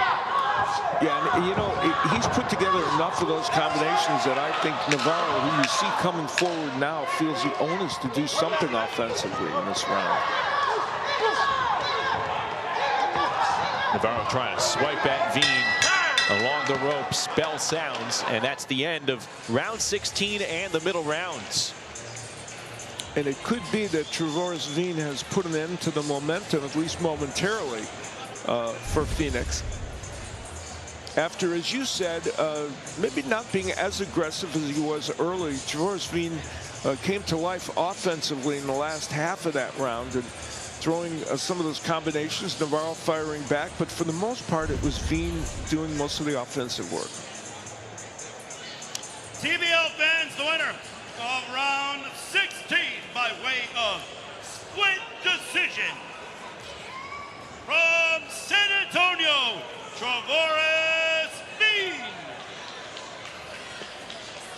At the end of the middle round, Veen takes it, stops the momentum for Phoenix for the moment, and it's an 11-8 San Antonio lead after 16 rounds. Money rounds are coming up in this quarterfinal matchup from Philadelphia. A reminder, you can cast your ballot and vote for TBL Awards in 2026. Use the QR code on screen or head to teamboxingleague.com to cast your ballot.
"16 rounds in the books in Philadelphia, and we have a close one going to the money rounds. The final 8 rounds of this quarterfinal matchup in the TBL postseason between San Antonio and Phoenix. The Sniper is up on the Fury 11-8 at the moment, with a trip to the semifinals on the line. Back here in our studios, Justin and Al with you. So a big 5-point swing near the end of the middle rounds, all highlighted by a massive right hand from Raiko Santana. Well, what we expected in this match really has come to fruition. A close, hotly contested matchup between these two teams with many close fights.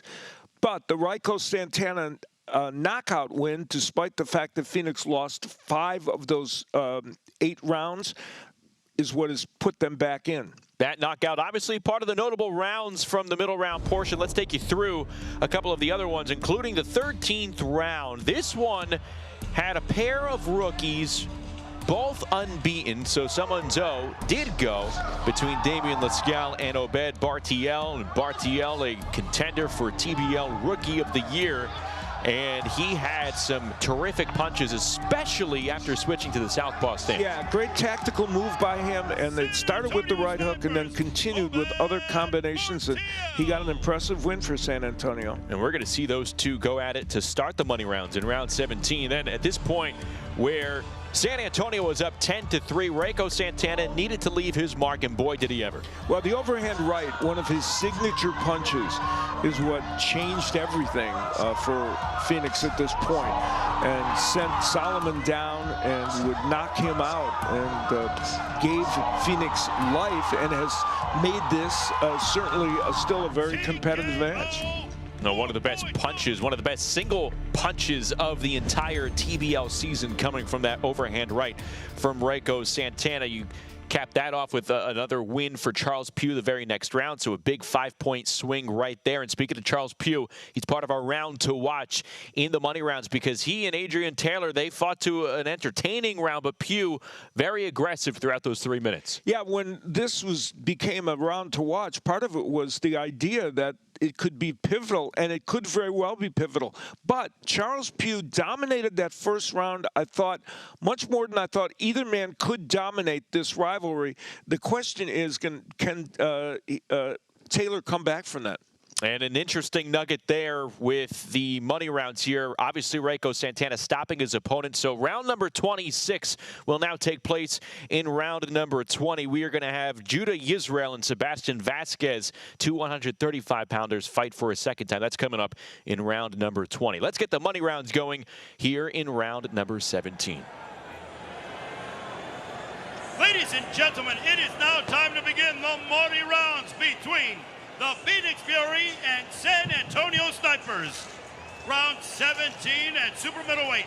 Phoenix Damian Lascali. San Antonio Obed Bartiel. Obed Bartiel trying to pick off Lascali for a second time tonight and improve to 8-0 in his rookie campaign. Not only that, provide a bit more cushion for San Antonio, who has a 3-point lead in the team score with a trip to the semifinals on the line. It's the Snipers 11 and the Fury 8 as we begin the money rounds in Philadelphia. And not shockingly, Bartiel comes out as a lefty. And, you know, let's not forget the fact that there were a couple times in that round, Justin, I don't know how you feel. I thought he had Lascali stunned. I agree with you. At the very least, he had him frustrated and flustered. Did he have him hurt? That's a big question.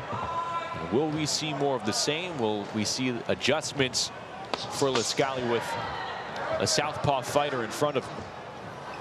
The right hook was a major weapon in that round for Bartiel. We'll see if he can get that cranked up again.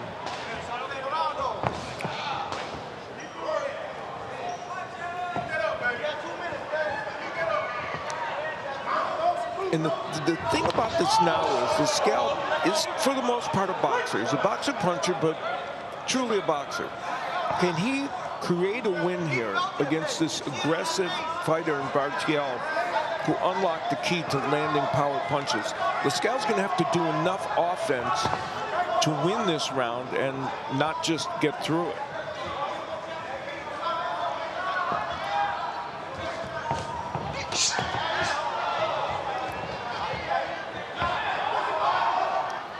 In that first round, which wasn't too long ago. That was round 13. This is the 17th round, so not as much recovery time as a typical two-round fighter would have, and a quality right hand from Lascali lands on the body of Bartiel. The one thing that Lascali's been able to do offensively is that right hook to the body. He landed several really good ones in their first encounter, but that wasn't nearly enough to get him the decision. This round has certainly been closer. Bartiel hasn't been able to dominate as much, but still, he's the one attacking and, for the most part, throwing more volume.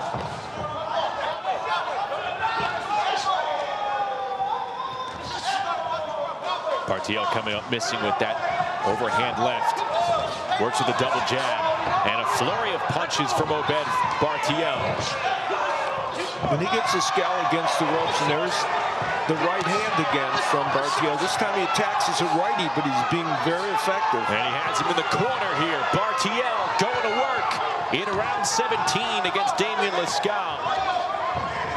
And Bartiel moving back to the orthodox stance. And ironically, was more effective. So he switched lefty in the first time they fought. It was better. Now he switches righty and does a better job. Interesting tactic. When it shows you versatility, he recognized that this would help him, and it did. 2 rounds, 2 switches. And we'll see if it's enough for Bartiel to pick up a 2-round sweep over Damian Lascali tonight. Well, Obed Bartiel, now this is at the beginning. He was in the left-handed stance and did some good work getting Lascali on the ropes, but then switched to righty, and this was the sequence in which he really landed some big power punches and punctuated the round. That shows good fighter IQ. Had your opponent in the corner, that's when he decided to make the switch. Round 17 by way of unanimous decision. From the San Antonio Snipers, Obed Bartiel.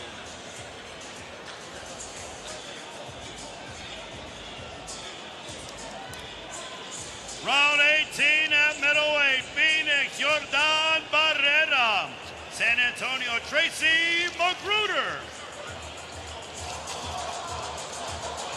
A rematch of round number 7 between Jordan Barrera and Tracy Magruder, and it was the veteran Magruder, who you see on your screen, coming away with a victory over Jordan Barrera, who was handed just his 2nd defeat of 2026. And going into that match, probably slight favorite might have been Barrera. And the veteran Magruder got off to a slow start in the round, but then he really picked it up in the middle part of the round. Good left hand from Jordan Barrera. And now, of course, pressure mounts on every single Phoenix fighter to produce.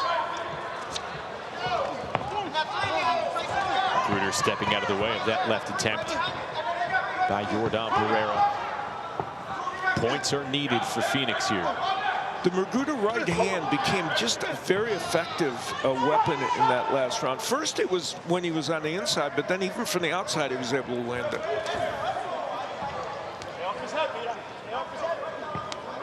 Now, Barrera was warned for holding in the first round, and there he is again, getting a warning. And what happened after that? A right hand by Magruder. So the two of the things that didn't go well for Barrera in the first round. Left hand connects by Barrera. He doubles and triples it up against Magruder. He may have hurt him. Yeah, he had Tracy Magruder flustered, and he said, well, why not? Let me wind up some more with that left hand. Barrera has plenty of power in that left. And has produced 2 knockdowns against Saldana and a knockout of Raul Garcia.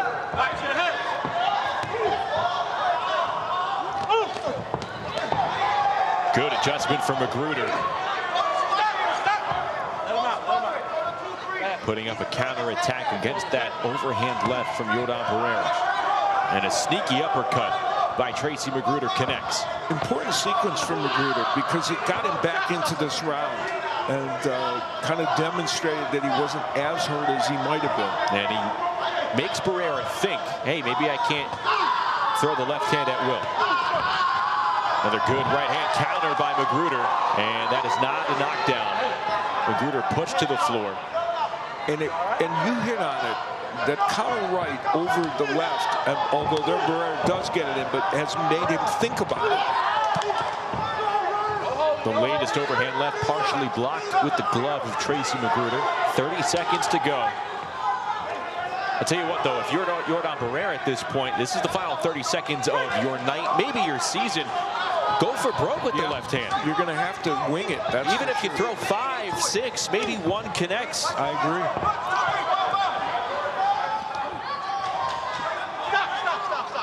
And for Magruder, really, even these sequences where he kills time, even if he loses this by 1 point, which I don't know that he is, he's creating a situation where something dramatic's not going to happen, and it didn't. No, Barrera gets his shots in, but Tracy Magruder showing why he's battle-tested, why he's a veteran, especially in this league.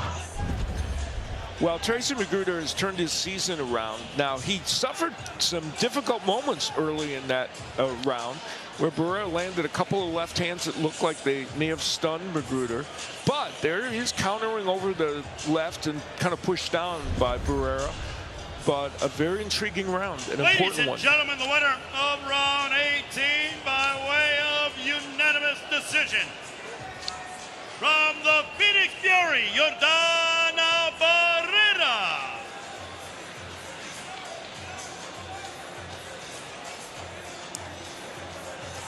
Round 19 at super welterweight, Phoenix, Aragon Ramirez.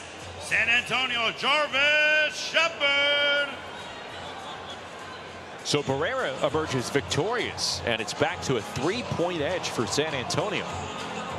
And here is Ramirez and Shepard at 154 pounds, round number 19. A rematch of the 6th round in which Jarvis Shepard, in his return to the San Antonio roster, picked up the win.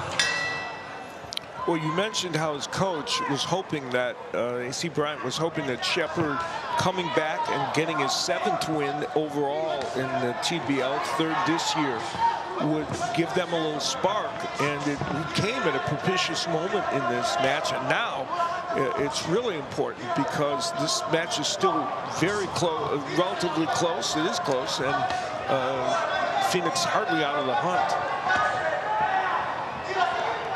12-9 San Antonio leads in the team score. Again, the second round of the night between Shepard and Aragon and Ramirez. Ramirez, I mentioned he has a good right hand, and we have seen it a couple times this season, but he's been unable to really get it in effectively.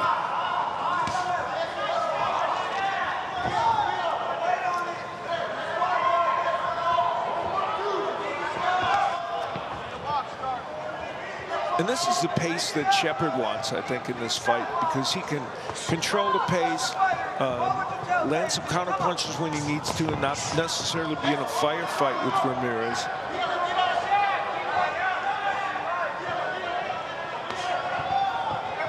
And it was really 1 or 2 straight left hands from Shepard that was enough to do the trick.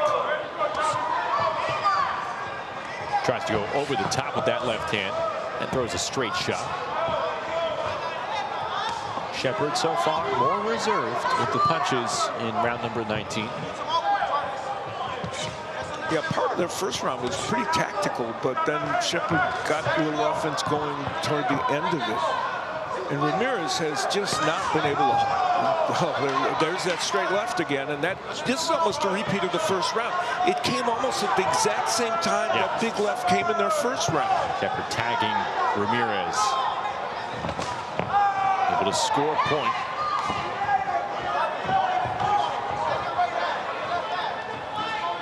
Sneaks in the jab to score as well. So that's Shepard's strategy here. Just score some shots. And meanwhile, he has nullified Ramirez's offense pretty much completely. And so while Shepard hasn't been an offensive machine, those pot shots like that are enough, I would think, in a round like this. He's making it a tough round to score, but all the same, all the while, throwing those singular punches where they're landing at a high rate. It's funny, he's making it both tough and easy at the same time. And another left hand that gets through the guard for Jarvis Shepard. Well, just compare the amount of right hands that Ramirez has landed to the amount of straight lefts Shepard has landed. Those are the 2 key weapons. It was really pretty much 4 to maybe 1 if we're lucky, if Ramirez is lucky. And here we'll see Shepard uncorking a straight left hand. That one pushed Ramirez back, and that was the weapon of choice for Shepard when he decided to be offensive in that round.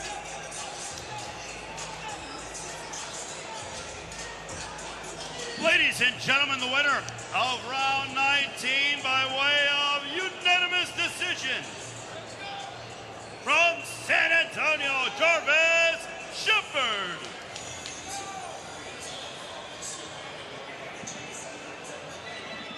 Round 20 at lightweight, Phoenix, Judah, Israel, San Antonio, Sebastian Vasquez.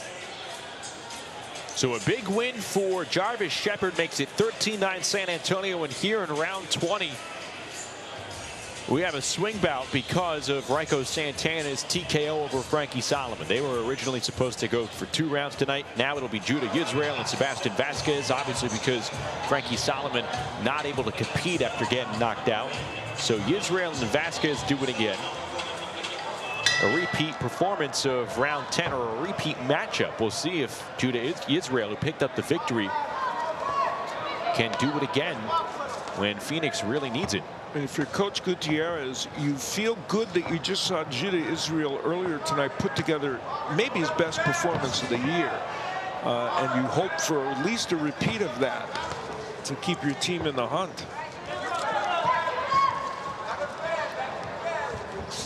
Another decision win from Israel can close the gap to 3 for the Phoenix Fury, trying to keep their season alive here in the quarterfinals.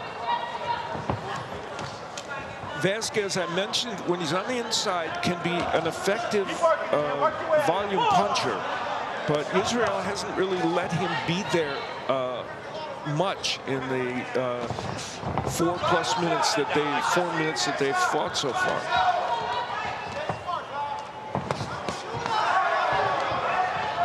Good angle and punch output from Sebastian Vasquez. San Antonio ended the regular season 4-3-1, earned the league's number 4 seed in the postseason.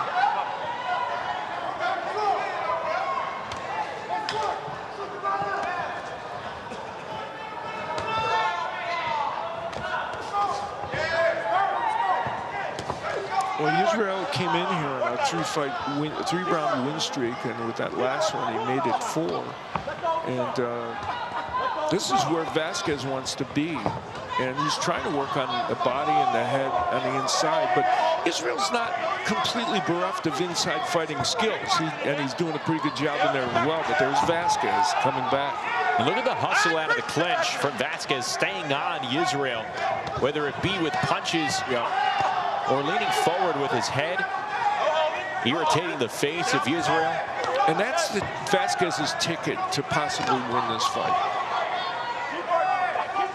Technique favors Israel and possibly hand speed, but just pure aggression. And there's a nice left hook by Vasquez on the inside. He is landing more shots in this round than he did in the first round of the night between these two. Yeah, and the question is whether that's going to be enough to get him a decision. Israel had a good start in this round, but Vasquez has picked up the pace a bit. And the Israel hook landing a moment ago, that was a bigger weapon in round 1 for him.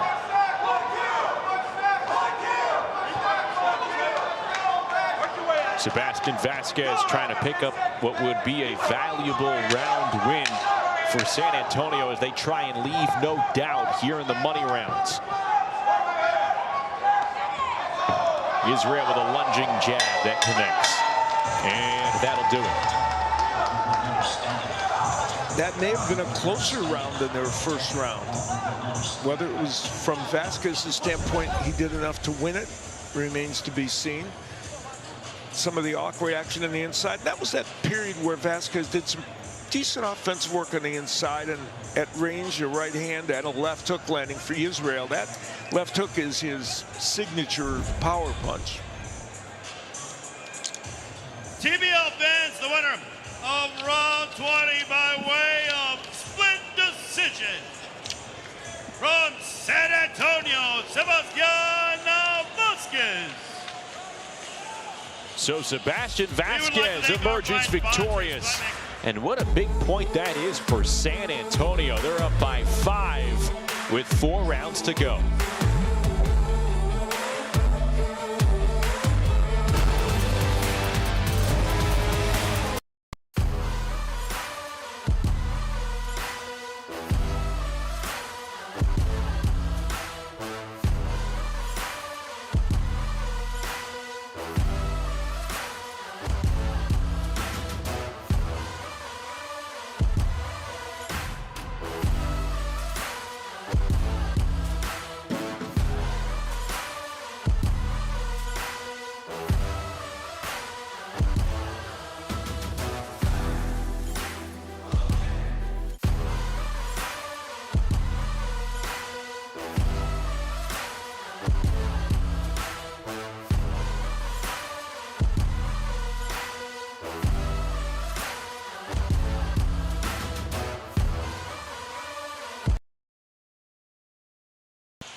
Final 4 rounds coming up.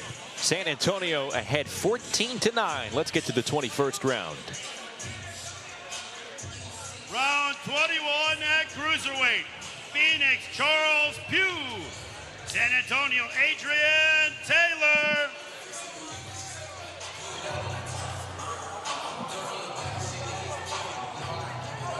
Well, the Phoenix Fury have won just one single round of the 4 money rounds so far, and they need a repeat performance from Charles Pugh, maybe even more here against Adrian Taylor. Pugh was able to pick up a unanimous decision win. Score a point for Phoenix, but they may need more than just a single point from one of their veteran leaders. And you can feel Taylor trying to change the dynamic of this round. Pugh came out and was the aggressor early in the round they fought before.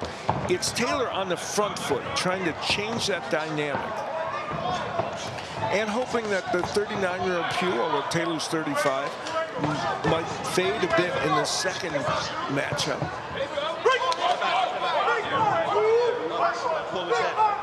That was just a third loss for Adrian Taylor, that defeat in the 15th round here in 2026. The other two, he was able to avenge.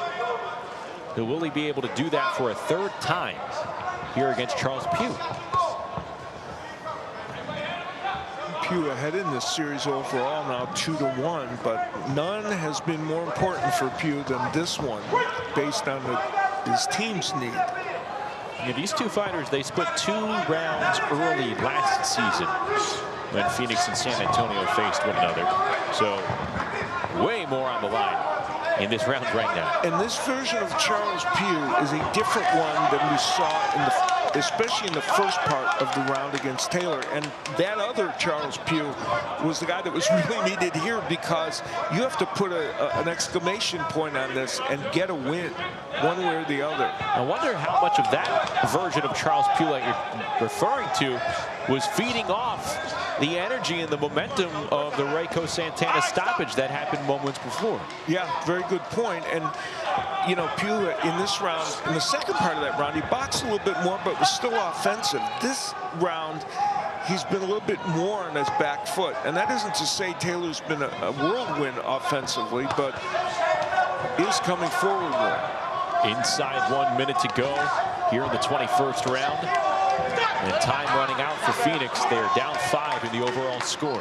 And you can feel the change in Pugh.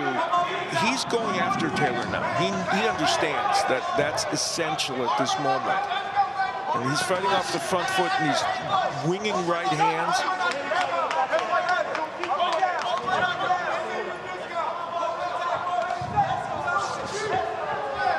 This was our round to watch after an entertaining scrap in the 15th round. But much more on the line here. Adrian Taylor could provide more breathing room for San Antonio. Pugh can start a potential rally for Phoenix.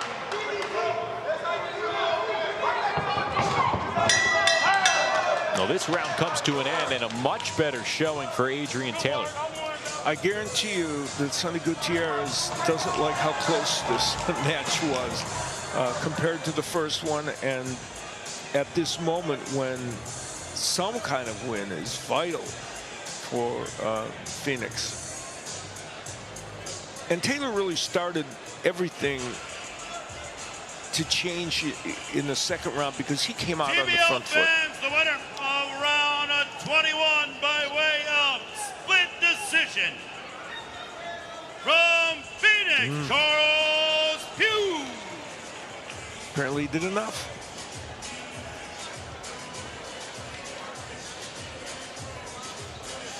Round 22 at welterweight, Phoenix, Joaquin Camberos. San Antonio, Charles Gardner. So Charles Pugh, via split decision, doing just enough to edge out Adrian Taylor and really keeping the door open for Phoenix here.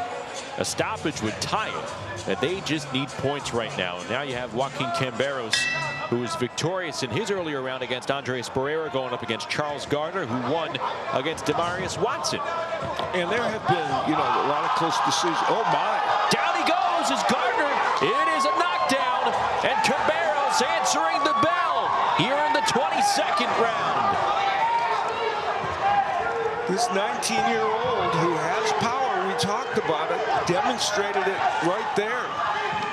Now the question is, does he have Charles Gardner hurt?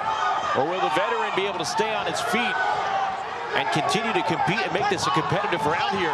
He looks like he's on the retreat here, Al. He really is. And Camberos, who has a knockdown earlier in this TBL season, doesn't have a stoppage, and he would love to get that one here. Both corrals on their feet. And even though 4 points separate these two teams right now, Phoenix feels like they have a lot of life left in them. Well, he's created a 2-point round potentially here for sure. And looking for 2 more, and there's time left in this round. It's interesting, Camberos who won against Barrera, facing more of a veteran who had a good performance in the first round, and yet Camberos has been even more impressive in this one.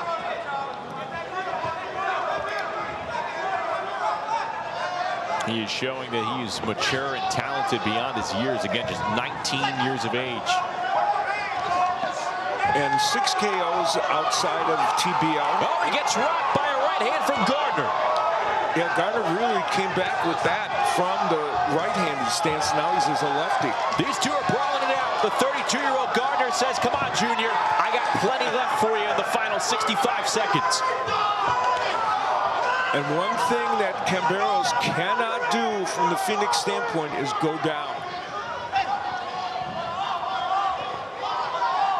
What will the final minute of this 22nd round provide? Camberos coming through with a straight left hand. Gardner posted in the corner.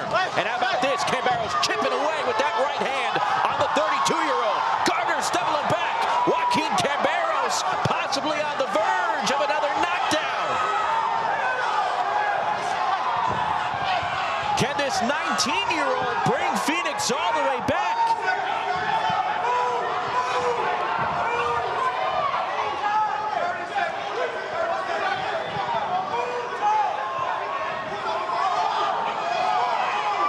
Final 15 seconds.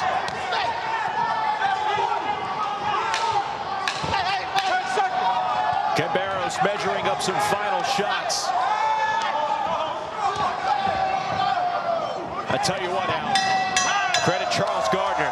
15 seconds in, he gets knocked down, and he brings the fight back to Camberos. Yeah, he really composed himself, and Camberos understands that while he had an opportunity for a 4-point round, the veteran put that to rest. And this was very early in the round when Gardner got knocked down. So there was a lot of time left in this round, and Gardner was able to really recoup and in fact land his own power punches like that overhand right, and made Camberos stumble a moment or two there.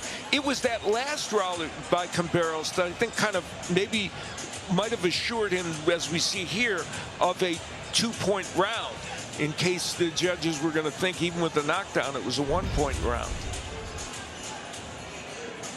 TBL fans, the winner of round 22 by way of unanimous decision.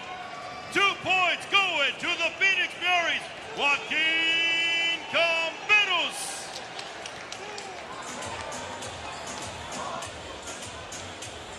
Round 23 at welterweight, Phoenix, Demarius Watson, San Antonio, Andres Barrera. This is as close as this quarterfinal match has been since the end of round 1. 14-12. San Antonio holding on to this slim lead, and we had Charles Gardner, Joaquin Camberos, 2 fighters who were victorious in their respective first rounds, fight in the 22nd. Now we're going to have the losers from those previous 2 rounds go at it. Demarius Watson and Andres Barrera here with a whole lot on the line. And both men facing different styles in this fight than they did in the last one.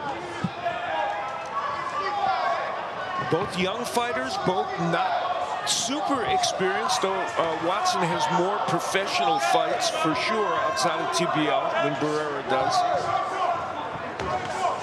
Watson just 20 years of age, Barrera 22.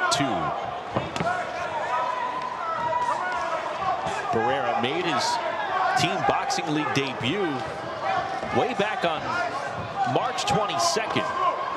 He won over Ryan Martin, then next competed a month later against Renier Salgado, lost that match. We haven't seen him since.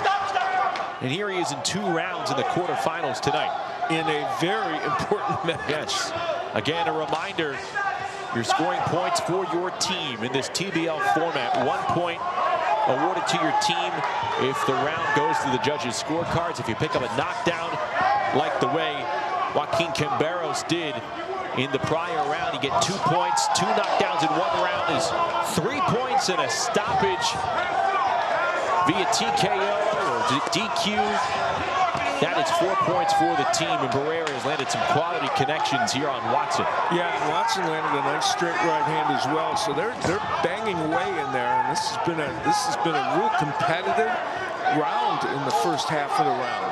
The stakes in the head-to-head matchup, bringing out the best of these 2 young fighters here in the 23rd round.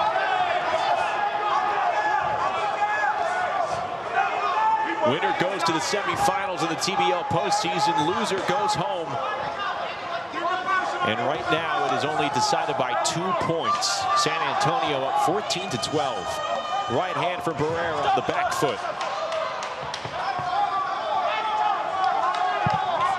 Barrera's offense was more muted against Camberos, the taller fighter who kept at range, but against Watson, who was also getting a good job done offensively. Barrera's been in a better position to punch, but Watson's landing, I think, some telling power punches in the last 45 seconds or so.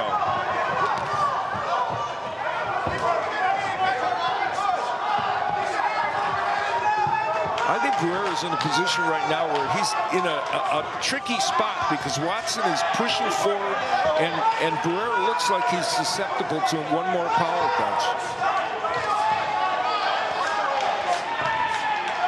Barrera trying to do body work with Watson close in. Feel the body language of Barrera. He's got his last legs here, but hanging in there. Got fatigued at the end, but he might have done enough before that to win the decision. It's going to be a close call. One that could be tough to argue against either way. Well, we've had so many of these tonight, haven't we? Yeah, That's part of the reason this is such a close competition. And the right hand landing by Watson. Barrera was able to get his share of right hands in as well. And they're both going at it in some very good exchanges. Both were right-hand centric in this fight, and the jab also a weapon for Watson. TBL fans, the winner of round 23 by way of unanimous decision. From the San Antonio Snipers, Andres Barrera.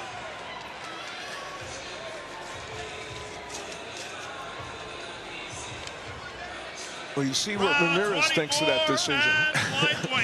Phoenix, Kevin Quintero. San Antonio, Sean Bates.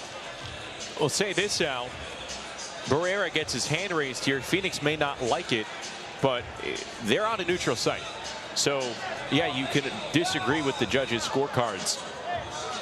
Bottom line is, Barrera comes away with a valuable win, and it's now a 3-point San Antonio lead going into the final round. And how about this? Kevin Quintero and Sean Bates. We highlight so many of the fighters who have had a high level of success. These are 2 fighters still trying to figure it out. They've had limited success, but the seasons for the respective teams rest on the gloves of Kevin Quintero for Phoenix and Sean Bates for San Antonio.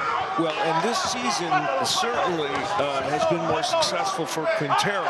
And he has shown some pop in his punches, and he's going to need to do it right here. And he's punching behind the head there of Bates. Difficult call to make, but if you're Sean Bates, all you need to do is stay on your feet. Easier said than done.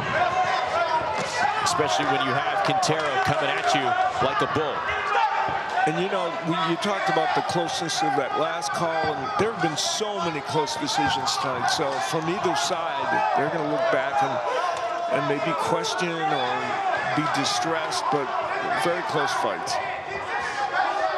Quintero has a very good left hook, and there it is there. And he's going to be winging it to both the body and the head. And Bates is playing the game. Yeah. Holding on a lot. Trying to, again, he's fighting on his heels. He's jabbing, though, while he's doing it. It's four-quarter offense time for Sean Bates. And he's still doing some offensive work to try and keep Quintero at bay. Well, you know, Kevin Quintero knows his big power's in the hook, and he is just winging them, but they're kind of wild. You know, I think he'd do better off doubling, throwing it to the body first, and then it maybe a rangefinder for a left hook to the head.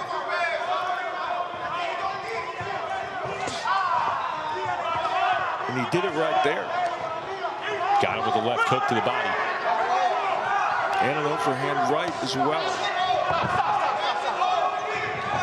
And if you recall from their previous round where Quintero was victorious, near the very end, he did connect with a left hand to the liver that looked like it took some fire or some wind out of the sail of Sean Bates. And it's interesting because he had Bates, I think, stunned 1 or 2 times, but not so much in this round, but we'll see. And right, maybe the body work from him would be the ticket at this juncture, and he is pushing Bates back. Well, he needs more of it with 40 seconds to go. Remember, Bates can lose the round. San Antonio will win. Bates, all he needs to do is stay on his feet and get to the final bell. And San Antonio will move on to the semifinals. 30 seconds to go. And that is why you see sometimes Kevin Quintero, most of the time, swinging with reckless abandon here. Yeah, and he has done a good job offensively in this round, but not good enough to get the knockdown or the knockout, which he desperately needs. Again, even one knockdown won't do the trick for Phoenix. They need multiple knockdowns. At this point, obviously, it's a stoppage. Phoenix's season on the line here. And they fight to the bell. That will do it. San Antonio is on to the semifinals. Kevin Quintero gave it his all in that round, and Sean Bates, to his credit, while he still hasn't ever win this season, he hung in there and at the most important moment helped his team by just not going down. Even though Quintero landed power punches like we're seeing here, landed some good body punches, that was the sequence at the end of the round, but not enough to keep Phoenix in the hunt. Round 24 by way of unanimous decision. From the Phoenix Fury, Kevin Quintero. So Kevin Quintero wins the 24th round, but it'll be San Antonio on its way to the semifinals. They win it over Phoenix 15-13. We'll be back with some fight honors and we'll wrap it up after this.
Team Boxing League is brought to you by Balance of Nature. In boxing, consistency beats intensity. Balance of Nature supplements help you stay consistent with ingredients of whole foods you can easily slot in your daily routine. You don't have to take the glass of eggs like Rocky Balboa. Just go to balanceofnature.com, use code TEAM, and start today. Time now for our star of the fight, brought to you by Balance of Nature. And Al Trevores Veen showed up not in just one, but 2 rounds here tonight. Well, in a season that didn't end well for him, he really turned things around tonight. Against Manny Villalobos, he just dominated and put him on his heels and won a big one, and then would win again against Cesar Navarro, putting Navarro back in the second part of the round after Navarro had held his own in the first part. Trevores Veen showed the hand speed, the combination punching that when he's on his game makes him a tough heavyweight to beat in the TBL. And only a 2-point difference in the overall score. Trevores Veen picking up 2 big points. Let's go inside the ring now at Harrah's Philly with Ray Flores. Ladies and gentlemen, from Harrah's Casino here in Philadelphia, PA. Your final score, the San Antonio Snipers 15, the Phoenix Fury 13. The Snipers advance to the TBL semifinals to meet the Philadelphia Smoke. Here are your 3 stars of the fight. Number 3 star, Phoenix light heavyweight, Raiko Santana. Number 2 star, San Antonio featherweight, Azariah Cottrell. Balance of Nature, number 1 star, San Antonio Snipers heavyweight, Trevores Veen. Round of the night, round number 2 between James Pierce and Jayshawn Wallace.